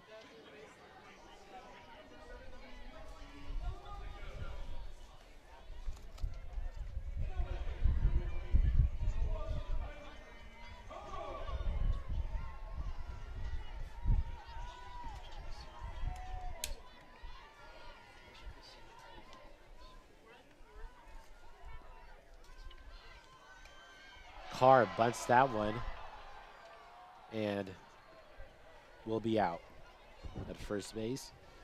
Making the play is Josie Bird for Indiana, first out of this inning for Michigan.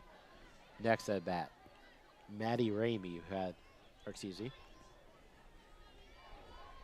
so Carr actually is not going to be out. Instead, they're going to call that a strike. So it's an 0-1 count. No out. Michigan still has 0 outs. This inning, Carr at bat once again. So officials decided to change that call. Be Kylie Carr now at bat. Making her way back to first for Michigan is Lexi Delamonica.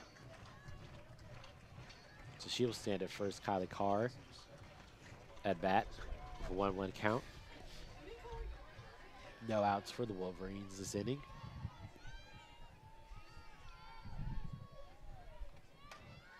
Carr will send this high into the air.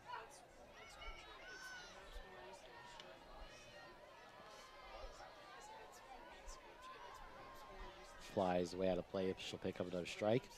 1-2 count for the freshman.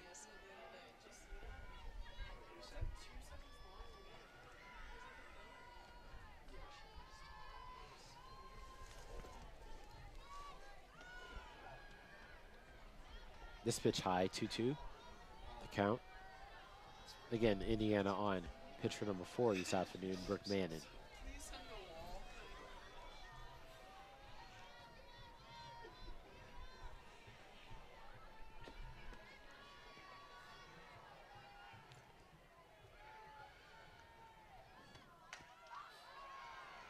Carr makes contact, but that will be way to the left.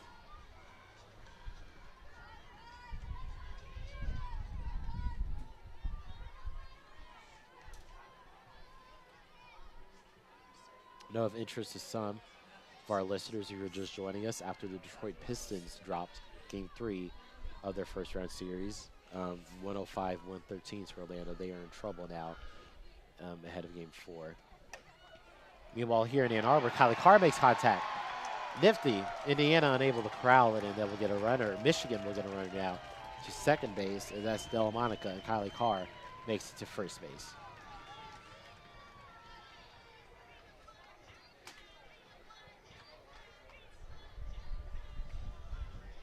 Michigan still with no outs in this inning.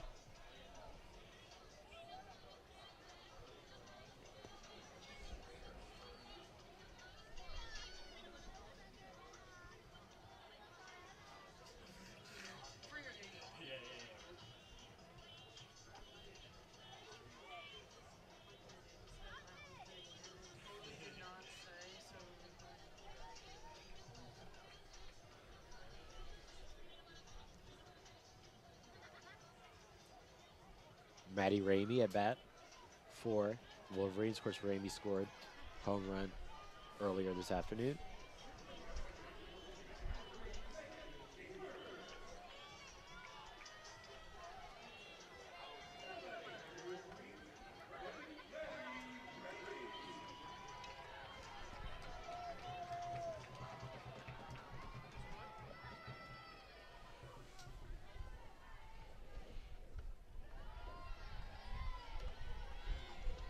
Ramey faces a 1-0 count.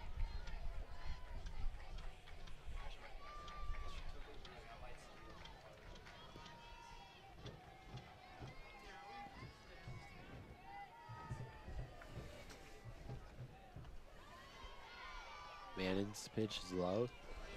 Be 2-0 count for Maddie Ramey.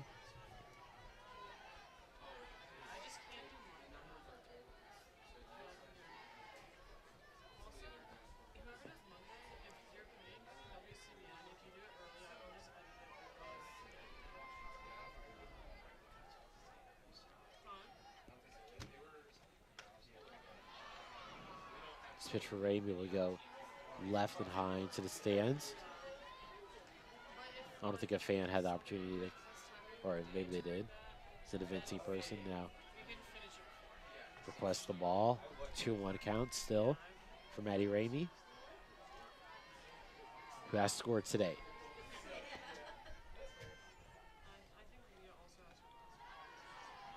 Maniff another low pitch, 3-1 count.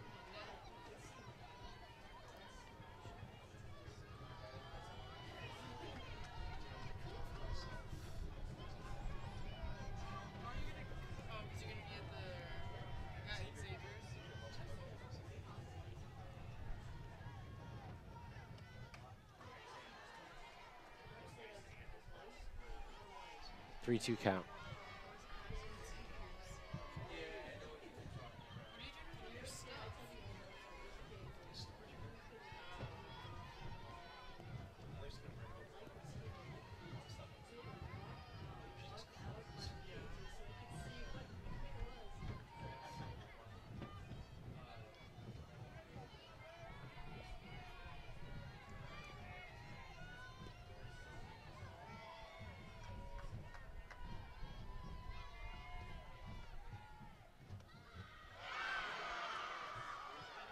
Ramey is struck out by Brooke Bannon.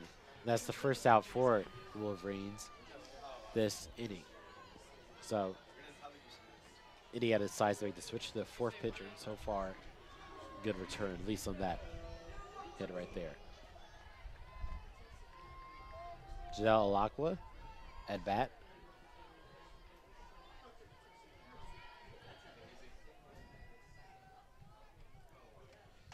Senior's reverse swing is a miss. 0-1 count. Brooke Bannon so far has brought a bit of life to this pitching for the Indiana Hoosiers after struggling earlier in this inning. She's been playing pretty well. Another solid pitch right there. 0-2 count for Alakwa.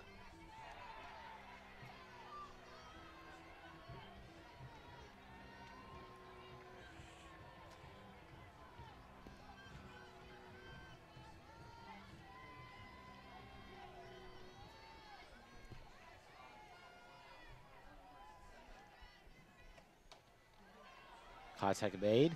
Man, an easy pitch to catch to Josie Bird. Gets Alakwa out. So now back-to-back hitters now out by this Indiana defense. They are now away from giving the ball back to their offense and starting inning number 6.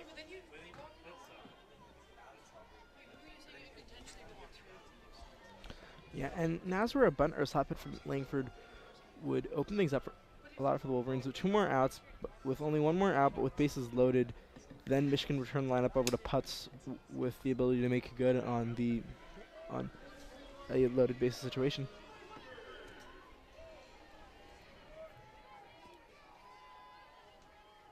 Indiana Langford at bat for 4 RBIs this season. High pitch there. 1-0 count.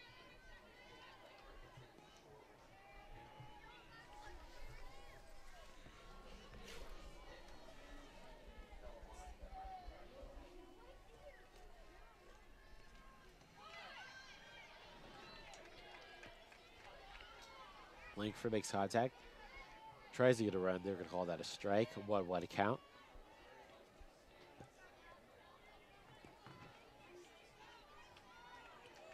Michigan with a runner at third and second. If they can make any sort of contact here, it's a scoring opportunity. Delmonico's one at third.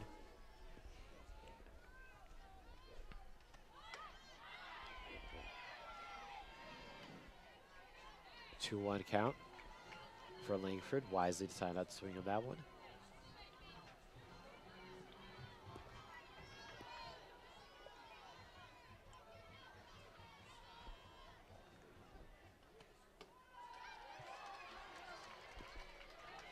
Make it a 3-1 count.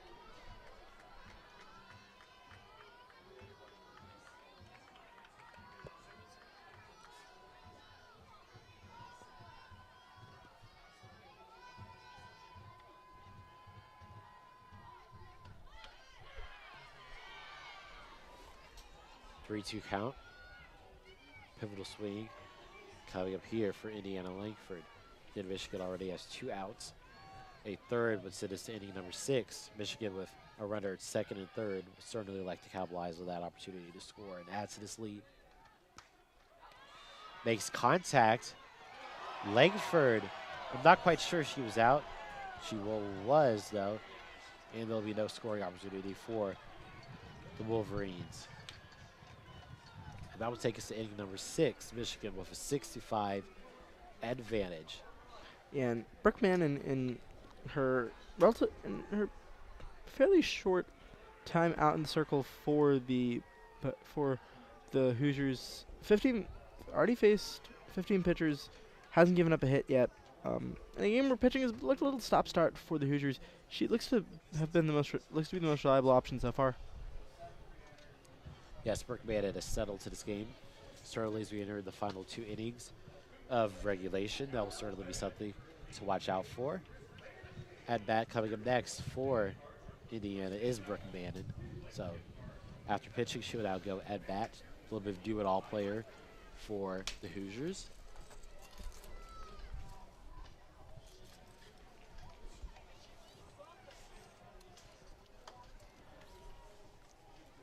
Haley Ferguson will return to pitch for the Michigan Wolverines.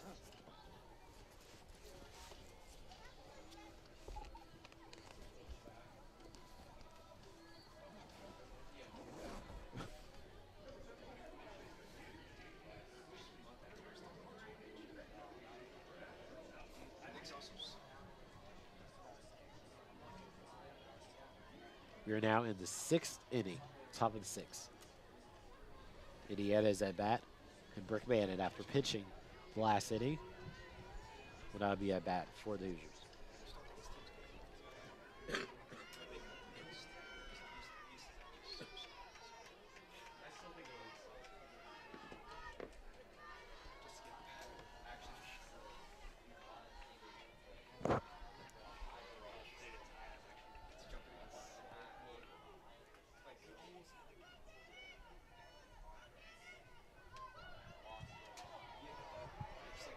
Ferguson's first pitch is a ball, 1-0 count for Brooke Bannon. Comes to this match with 11 RBIs on the season, 2 home runs.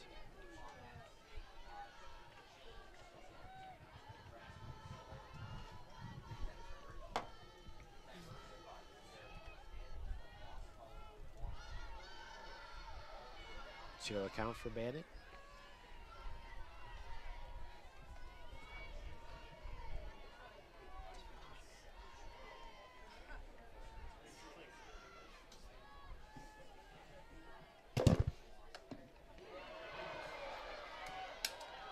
Ball, fair ball. She'll get to second, she'll be safe. Certainly not how you drew it up. You are an Indiana Hoosier, but nevertheless, it's successful in Indiana now. In a real scoring position, potentially on their next at-bat.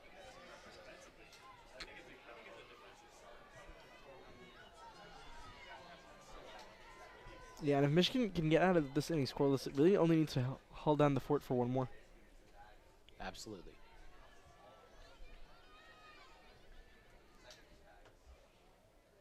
Especially that Michigan can take some solace in the fact that if they are to hold the Hoosiers scoreless the next 2 innings, they can win this game without having to bat in the 7th. Long way to go to that point. Ferguson still pitching. Contact made right there. Indiana. And they're going to send Kellerman back to the plate to redo.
looks like Indiana potentially is asked to review that last play in which the runner, Cassidy Kellum, made contact with the ball, appeared to maybe have the ball may potentially touch her body. She ran the first, and then the officiating crew stood her back to the plate. It looks like they're going to review that last to see if Kellum should stay at first base or return to the home plate. Yeah, so it is shown on screen. Official review of that last one for Kettleman.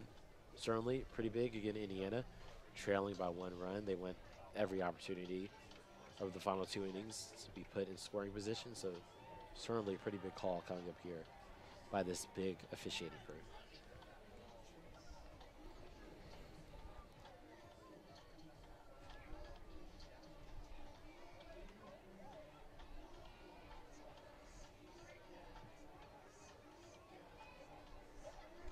Let's look at this replay. The bunt.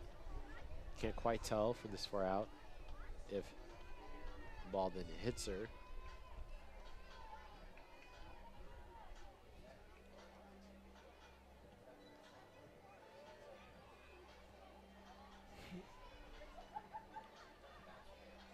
Does appear to bounce in the direction of the runner on that replay, but again, hard to tell from this angle.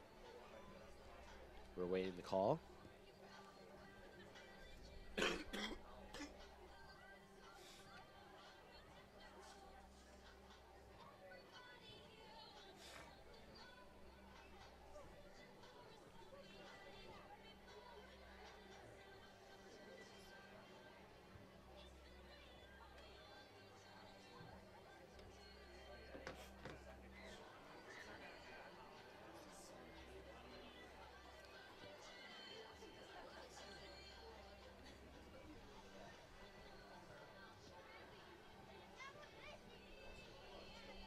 Kettleman's still lined up at home plate.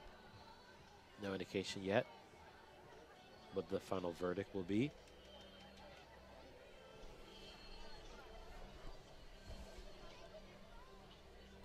And here's the call.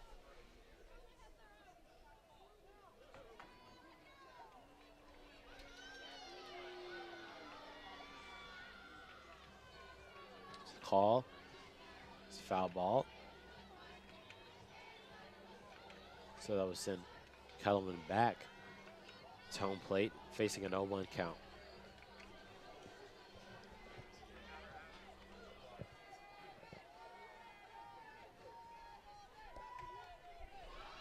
Makes contact here. This time, that is clearly an out. First one for the Hoosiers. Indiana does get a runner at the third base. That is Brooke Manning.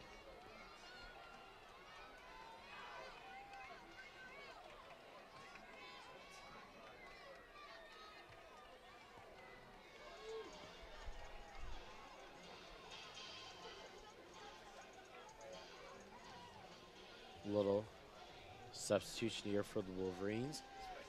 Haley Ferguson's time as pitcher is done. They will instead now have Aaron Hohen to pitch for the Wolverines. They moved to pitch for number 3, I believe, on the afternoon.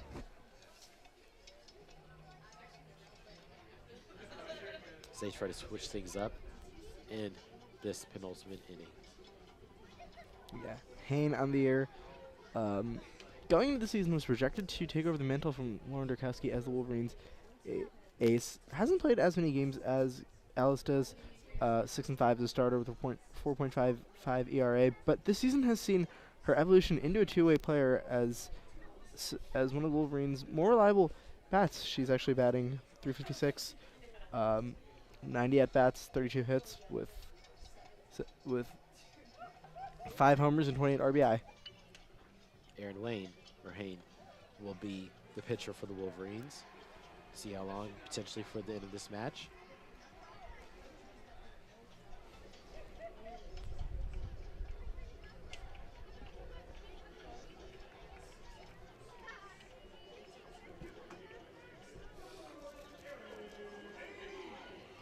So Aaron Hain is a junior from Indiana.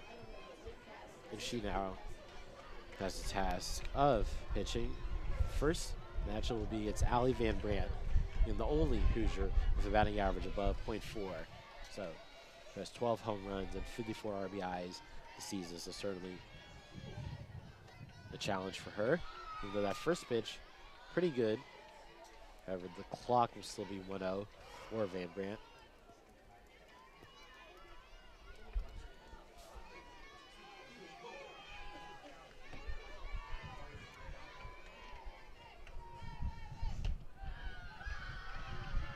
Haynes' second pitch.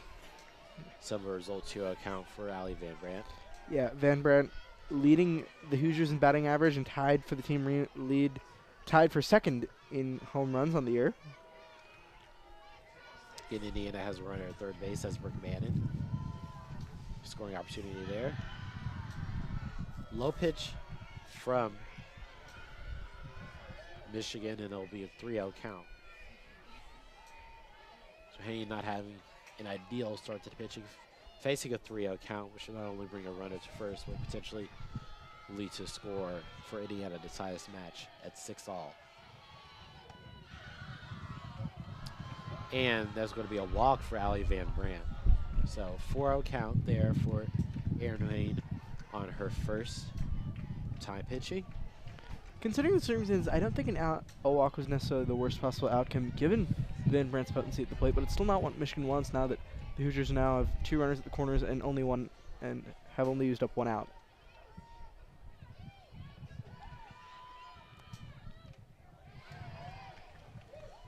Haynes right there for perfect pitch, 0-1. Count for Alex Cooper, who's at bat for Indiana. Michigan's only forced 1 out so far in this inning, and Indiana has a runner at third. In the meantime, able to steal a second was Van Brandt, so now Indiana has a runner at third and second with 1 out. Potentially the opportunity to retake the lead in this inning.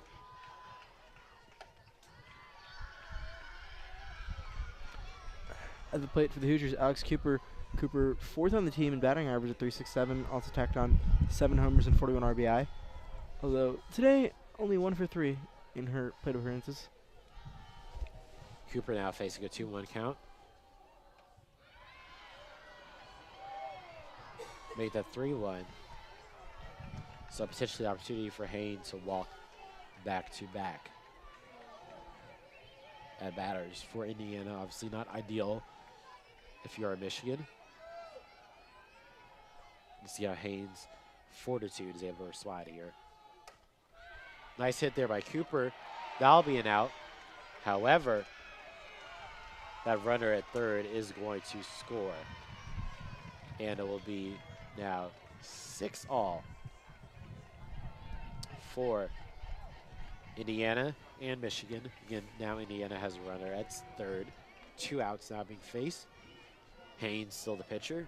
At bat now is Avery Parker for Indiana.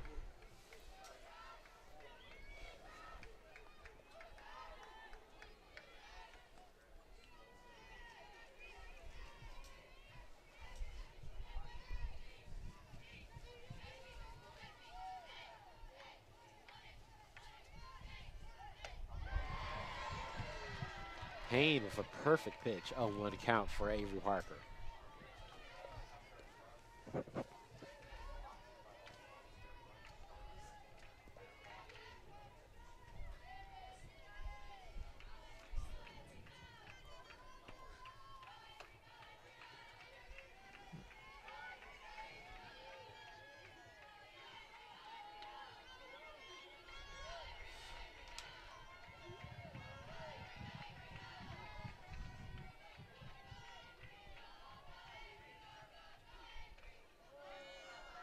And Haynes hits Parker.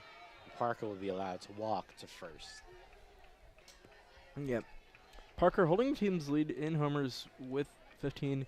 You know, maybe this was a strategic hit by pitch, you know?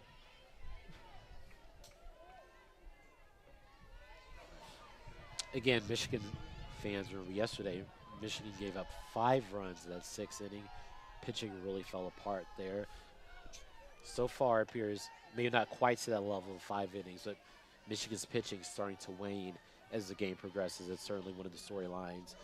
The Michigan softball fans have certainly complained about, or at least been aware of all season. It looks like Michigan, at least in some ways, in some part, is on track to do that once again here.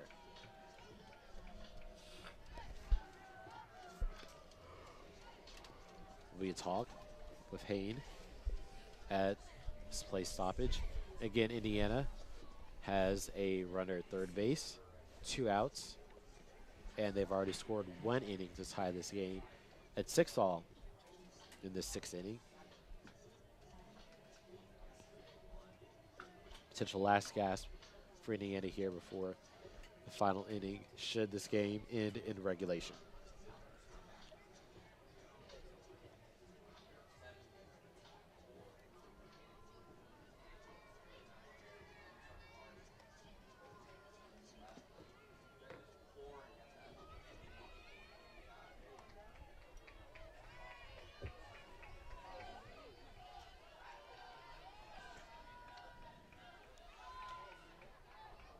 Josie Bird will not swing at that one, 2-0 count.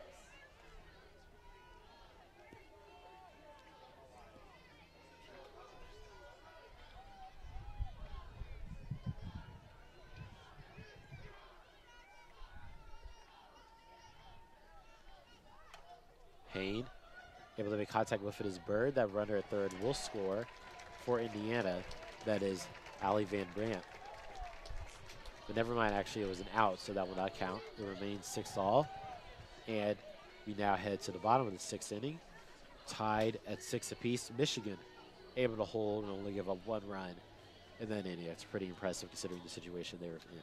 And especially relative to the fact that they had to deal with basically a punch of the top of the Hoosiers batting order that contains some of the better hitters in the entire conference. And I think it definitely gives Michigan confidence that if the Wolverines can quickly go out and get a quick run, retake this lead here, then with the second half of the Hoosiers lineup coming up, then there's a chance they can close this out. Certainly the opportunity for Michigan to close it out. Lauren Putz at bat next. Certainly a closer on this team. Certainly someone you would want pitching in a scenario like this, followed by Ella Stevenson, Janissa Conway, Lily Valamont. So all ladies who've had a noticeable impact on this game, able to score home runs, able to bat some of the runs in. So certainly who Michigan wants pitching as we enter the final inning and a half of this game. For Indiana, pitching will still be number 11, Brooke Mannon. Again, Mannon had a very solid, arguably maybe the best pitching performance of this afternoon. And then in that last inning, so certainly Indiana hoping for a repeat performance for her.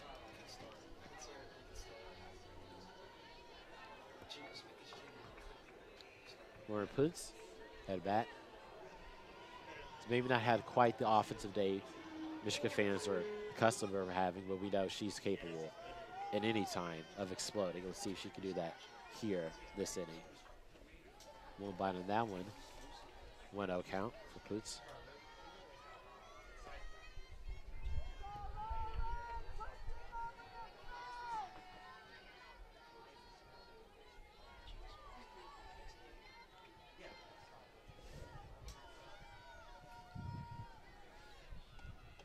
Got a pitch for Manning. This one low. Nice pitch by her. Still a 2-0 count, however.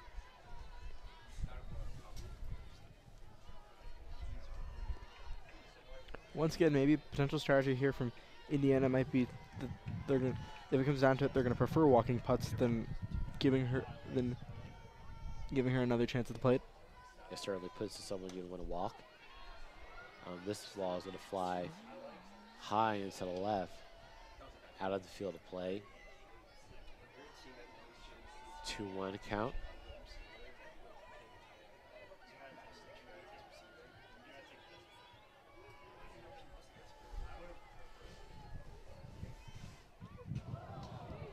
Putz nearly gets hit by it. They're going to give it to her. They're going to let her walk the first base. An errant pitch there from Brooke Mannon. Rare missed opportunity for her. Maybe even though still a preferable outcome for the Indiana Hoosiers is puts walks instead of have the opportunity to bat this one out the ballpark. Next up is Ella Stevenson for the Michigan Wolverines. Puts will stand at first.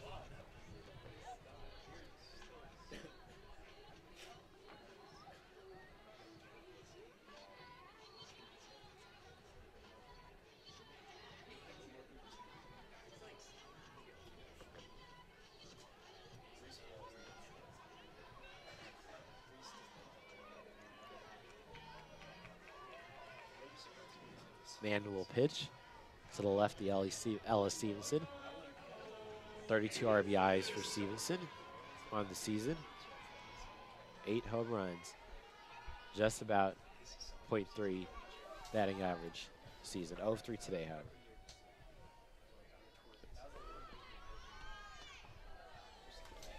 And Hood's trying to sneak ahead the second. Indiana detects it. Won't allow her to do so. 1-0 count for Ella Stevenson.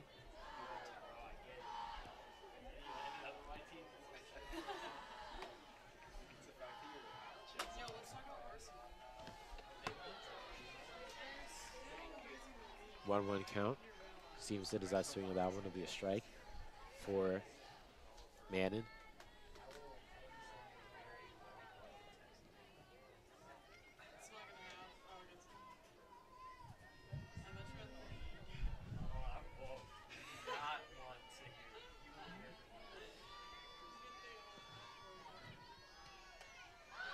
Stevenson, a little bunt, but it's actually an athletic play there made by Josie Bird, who's able to catch that mid-air and dives, falls to the ground, and that'll be the first out that Indiana is able to get on Michigan. So nice play by Josie Bird there, able to come up and stop that ball from even hitting the ground. Yeah, Stevenson didn't even make it particularly far onto the base path. Did not at all. Michigan decides to put Lauren Puts remains at first base. Janissa Conway, who had the double earlier, will not get one there. It'll be 0-1 pitch count for her.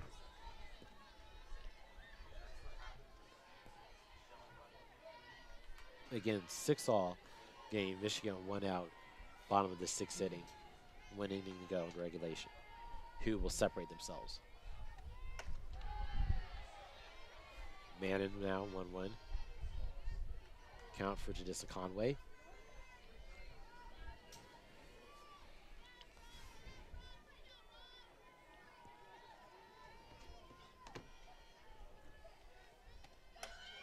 Conway makes contact. Puts gets to second to third. She will stop at third. And Conway will be at first. And now Michigan with a scoring opportunity. 1 out. They have a runner at third. Opportunity for Puts on this next at bat.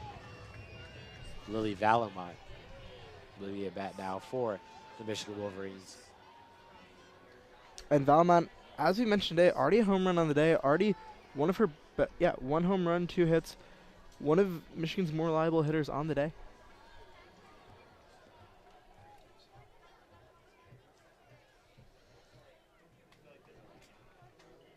Officiating crew just made an announcement.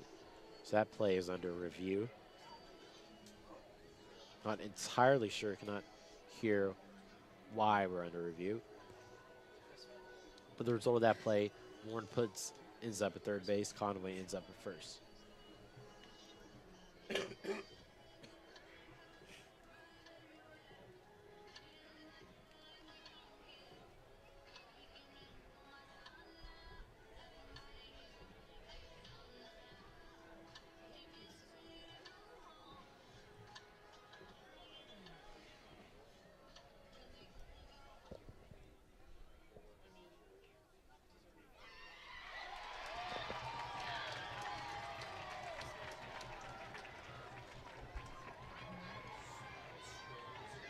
After review, they're going to confirm it.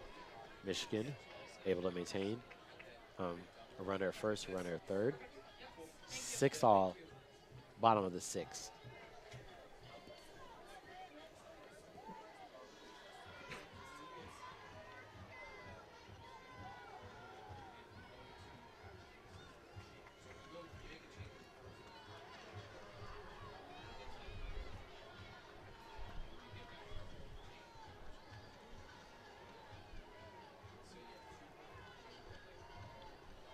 back and forth affair here in Ann Arbor. Michigan with the chance to at least take a 1-run lead. Yeah. Should Lauren run this one in, depending on this next hit from Lily Valamon.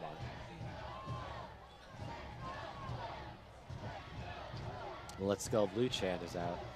Broken out here at Alumni Field at Carroll Hutchins Stadium. Certainly trying to encourage your Wolverines to take the lead in what should be a pivotal 6th inning. Valamon has had a very nice afternoon.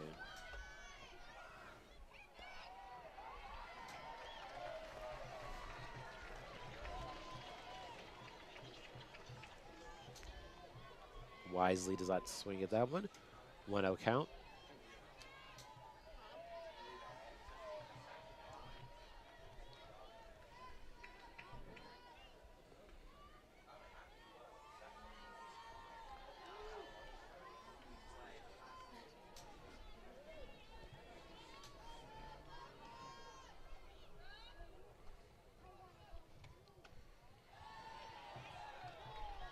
Two-0 count now for Valamont.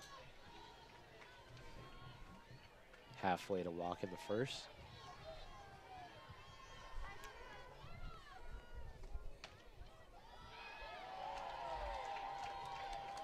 Make it a 3-0 count.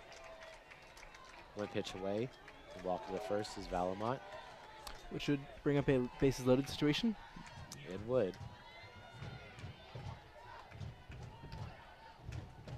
Neither team's had a bases loaded situation so far this afternoon. See if Michigan can get it here. Unless Valamont gets a hit. And they are going to walk Valamont. And that will bring Maddie Erickson to the plate. So Michigan now for bases loaded situation. They have Valamont at first.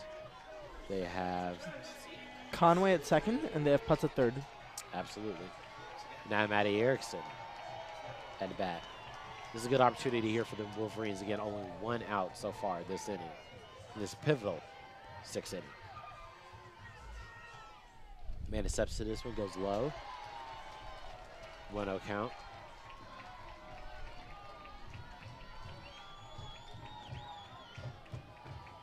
For Maddie Erickson here, going to make contact with this as long as possible and not wind up in the air to get it out for you.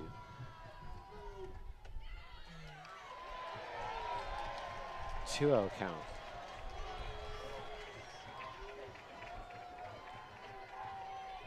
Pitching prowess of Mannon in the last inning. Starting to struggle here now a little bit. Has not had a strikeout in the last 6 pitches.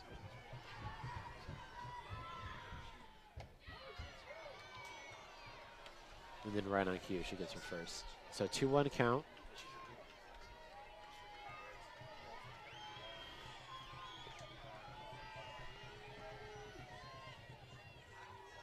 Two-one count for Maddie Erickson.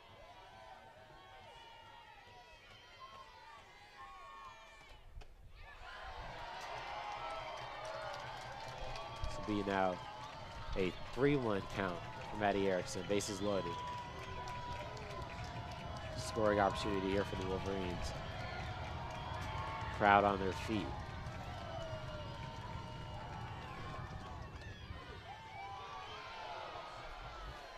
They're going to say that's a strike. 3-2 now. Count for Maddie Erickson.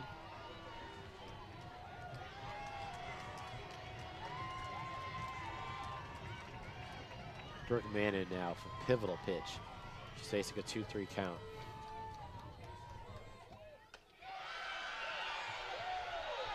And they're going to call that a strike. So she's able to strike out Maddie Erickson, and now all of a sudden, Michigan facing 2 outs of a real opportunity, potentially not score on this inning with the bases loaded. All depending on what the arm of the freshman, Kylie Carr, does come here in this at-bat.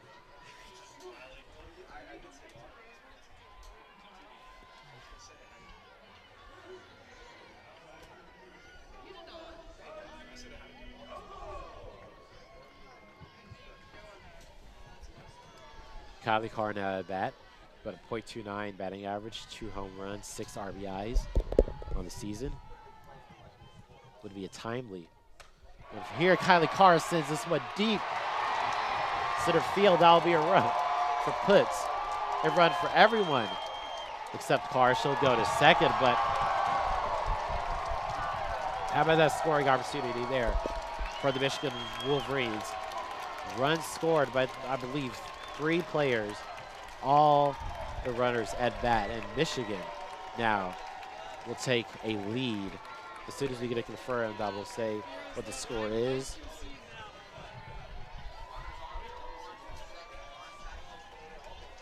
Let's see.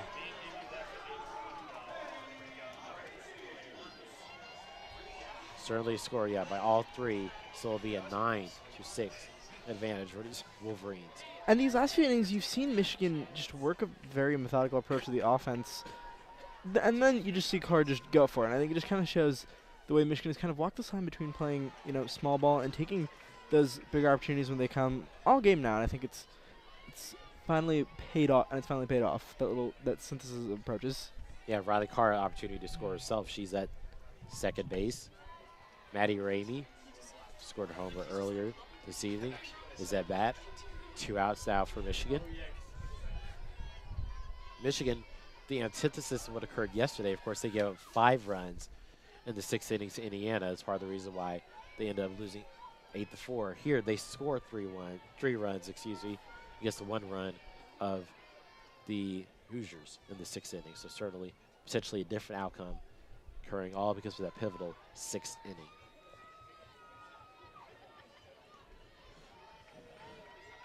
Three-out count here for Maddie Ramey. And they are going to walk her. Michigan now for runner at first and second base. Indiana's pitching really struggling here in this 6th inning. Part of the reason why they now have a deficit. Janelle Alakwa is back at bat for the Wolverines. We're 12 RBIs on the season. Had a double earlier this afternoon. She now will pitch. A 1 count for her.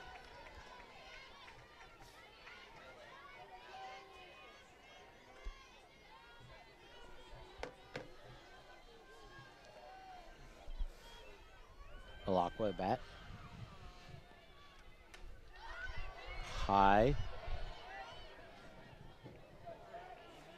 There, 0-2 count for her.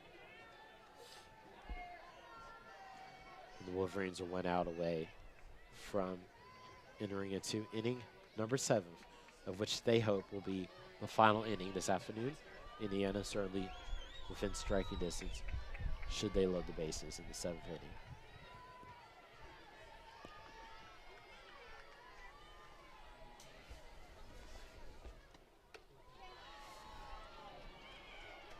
1-2 count for Alakwa.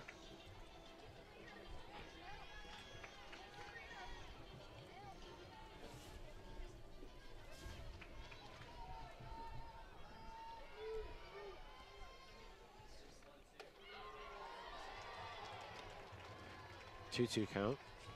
Pivotal swing coming up for Bergmannen.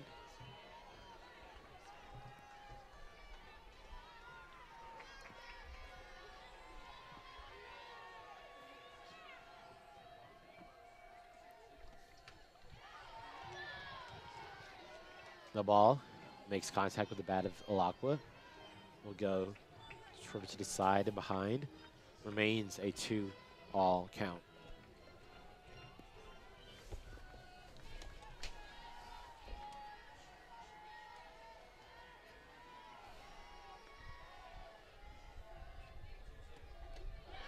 The 2 swing and a miss, and Indiana absolutely needed that. It will be now head to the 7th inning with Michigan leading 9-6, in part powered by that 3-run inning performance in the 6th. And Michigan now is 1 inning away from picking up their first win of the season against these Indiana Hoosiers in this 3-game home series. Yeah, and really just a bit of a total strategic collapse there from Indiana, allowing 3 Wolverines to walk in quick succession. And I suppose in the case of Putz and Conway, it's better than the alternative of letting two of the biggest hitters in the country desecrate your defense, but that ended up being what happened anyway. So ultimately, Indiana's conservatism in the circle ultimately really didn't earn them much in that inning. Aaron Hone back out to pitch the Wolverines this 7th inning. See at bat for Indiana, Madeline Strader, Ellie Gones, and followed by Hannah Haberstrom. So certainly Indiana is going to need to score and score quickly, trailing by 3 runs here in the 7th inning.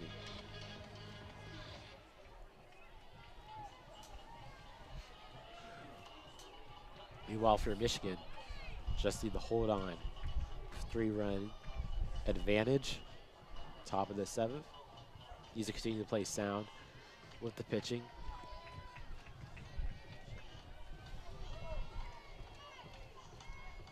Again, if you just look how this, after a scoreless first inning, Michigan has scored at least 1 run each of the last 5 innings, compared to Indiana that has only scored in, 4 of the first 6 innings. So certainly Michigan did not have as hot a start, but they've certainly had a more consistent finish to this match.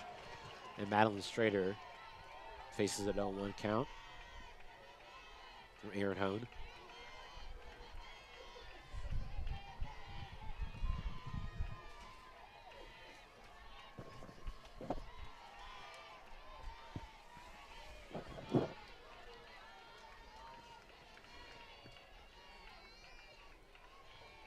One count for Strader.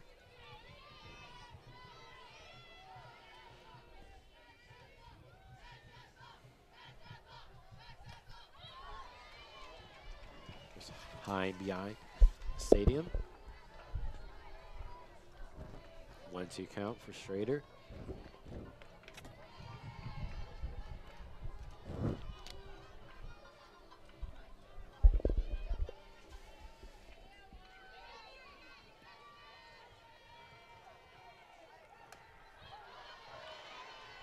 Also goes high and behind the stadium, Strader.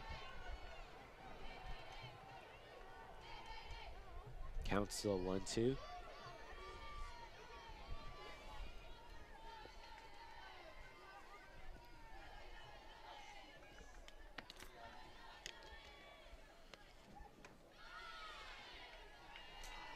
Two pitch.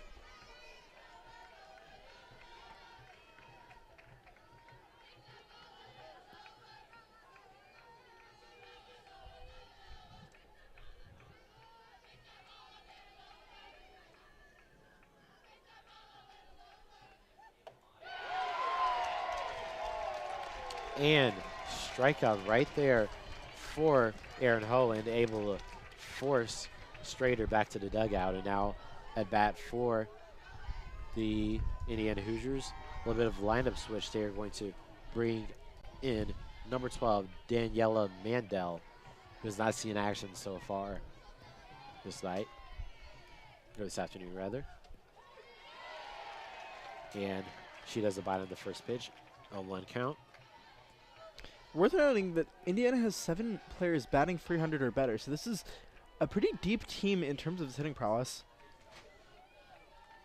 Yeah, Ellie Goins was supposed to be at bat. Instead, they're going to bring in Mandel. Makes contact, but that'll be a foul situation. Facing an 0-2 count.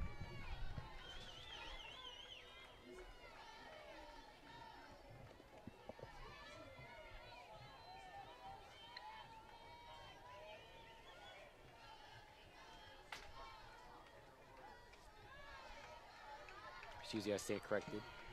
Excuse me, I stand corrected. That actually is Ellie Goins. She's wearing another jersey number. She's wearing number 12 instead of her usual 16. So it is Ellie Goins who is at bat. She's 1 of 2 today. Facing a 1-2 count here. Again, that goes to the side.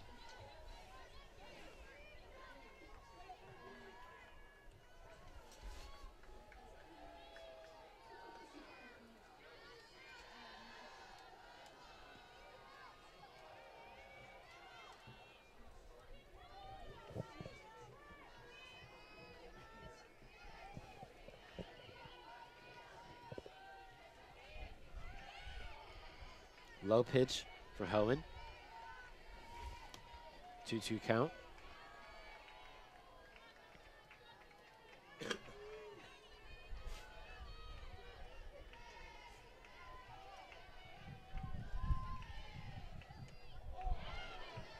Goins just makes contact with the bat. Count remains 2-2.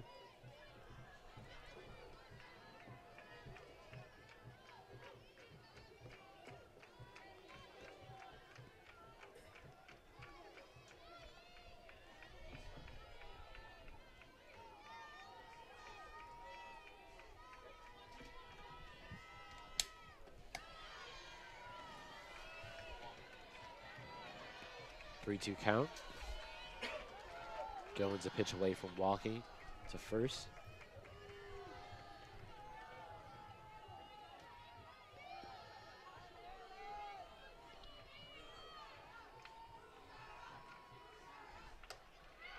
Goins sends this one far out beyond the field of play.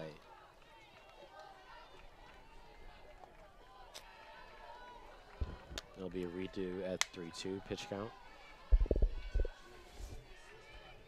Some fan just picked up that ball. Congrats to her.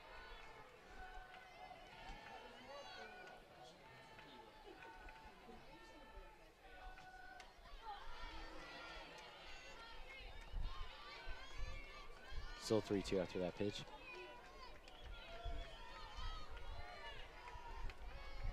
That fan hands it over to the event team. Is able to track it down. On top of their game as well, of the event staff for the Wolverines, making sure any of the balls that go out are collected.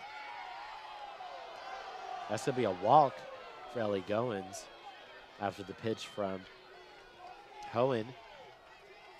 Crowd does not like that. And Indiana is now going to have a runner at first base. 1 out in this inning.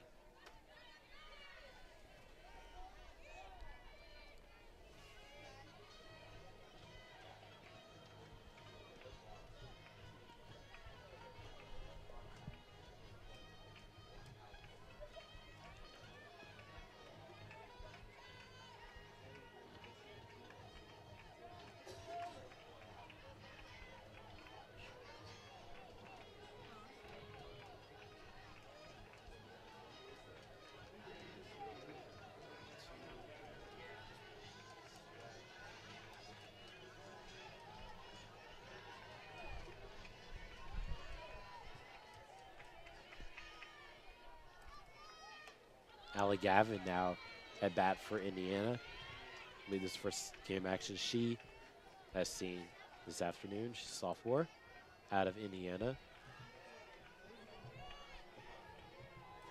Trying to spark this Hoosiers attack. We have a runner Goins at first base. She sends this high and out of play. Facing an 0-2 count.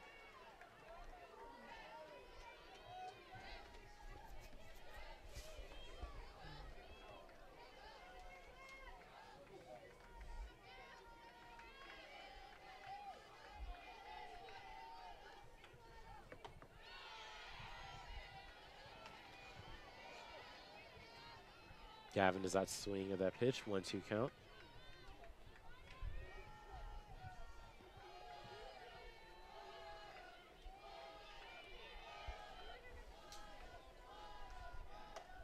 Gavin again swings this high.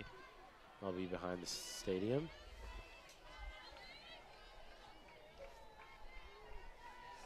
Count remains 1-2.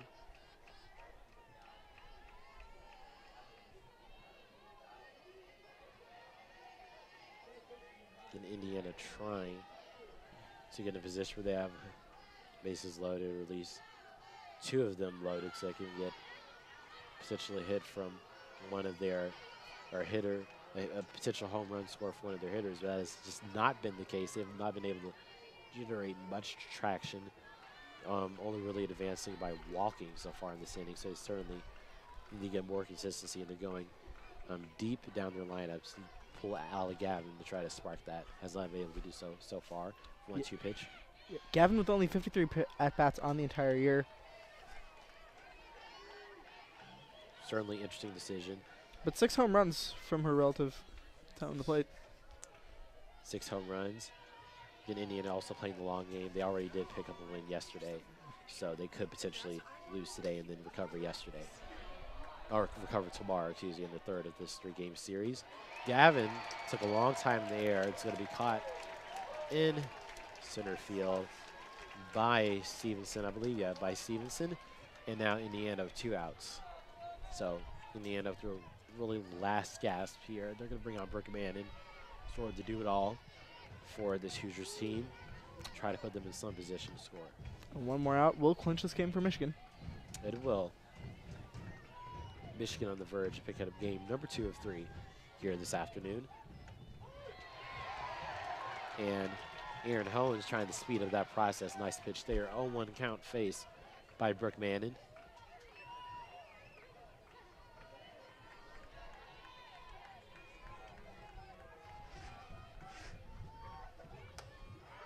Mannon does send this deep in the Michigan territory. That's going to be exactly what Indiana wanted, exactly what they ordered. They're going to get a 2-run score here. So hold on, folks. We're not done yet this afternoon, as Indiana has now made this a 9-8 game, and all of a sudden very, very interesting. 7th inning for these Wolverines. Indiana's still only with 1 out as well. They're going to have another opportunity potentially to score. And, you know, just a ball or so ago, this looked like a pretty easy ending for Michigan, and now it is still, obviously still a good chance for Michigan to end this right here, but now what looked like a pretty just smooth sailing this game out to the end has turned into anything but. Yeah, Brooke Mannon, of course, anyways, turned Indiana around for her pitching, able to get a hit there, a home run, and put her team within 1. Cassidy Kettleman as well, another clutch player for Indiana. Faces a 1-0 count on her swing.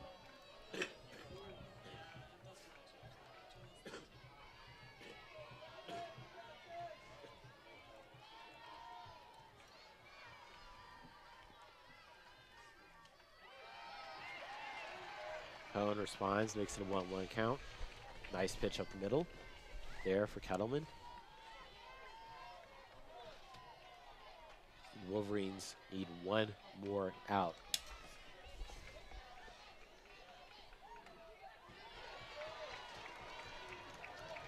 One-two count. Maybe we'll get it here. Crowd trying to make their impact known. As Cassidy Kettleman faces a 1-2 pitch, but her team cannot afford 1 more out. See a pitch Hohen has. Perfect pitch by Hohen, but they are not going to call that a strike. Instead, it's going to be a 2-2 count. Hohen certainly thought she had the strike when it left her hand. Another opportunity here for Indiana and Kettleman.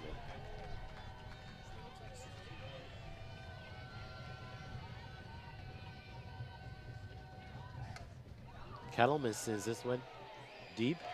It's caught by Stevenson. That is out. Michigan needed, and Michigan is going to come away with a 9-8 victory over the Indiana Hoosiers. Yeah, Michigan comes out on top on what was very exciting, very back and forth game. Really picked up in the last few innings. Both teams sort of marrying offensive styles, combining decent amounts of contact with small ball.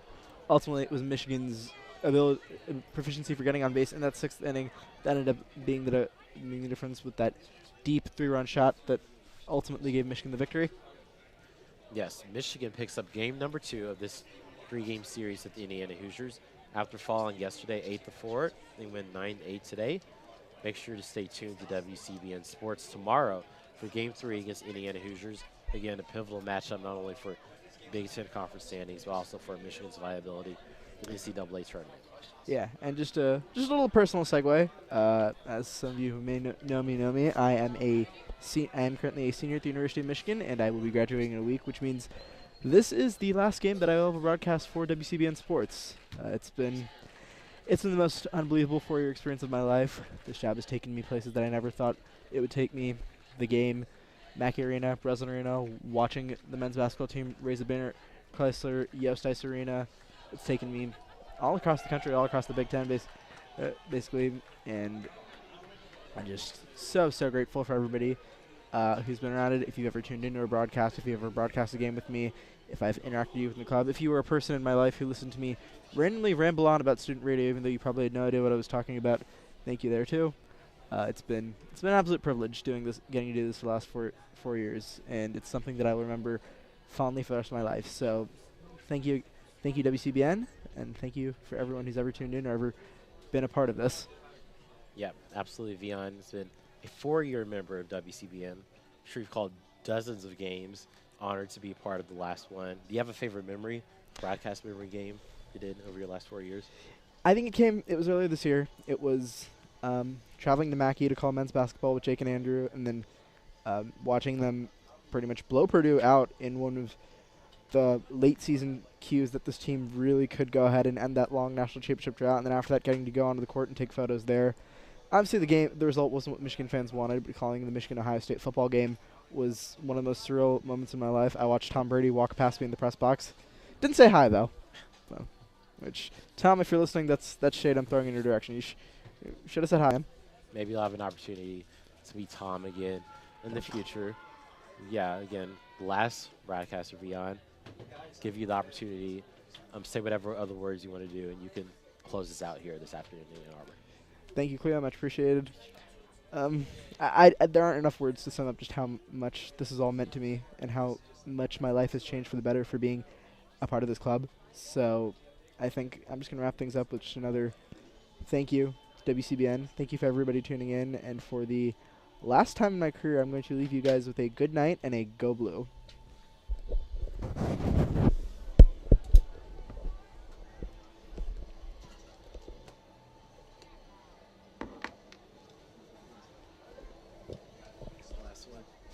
With that, I pass, and with that, I'm retired. Well, I'll have the DSR.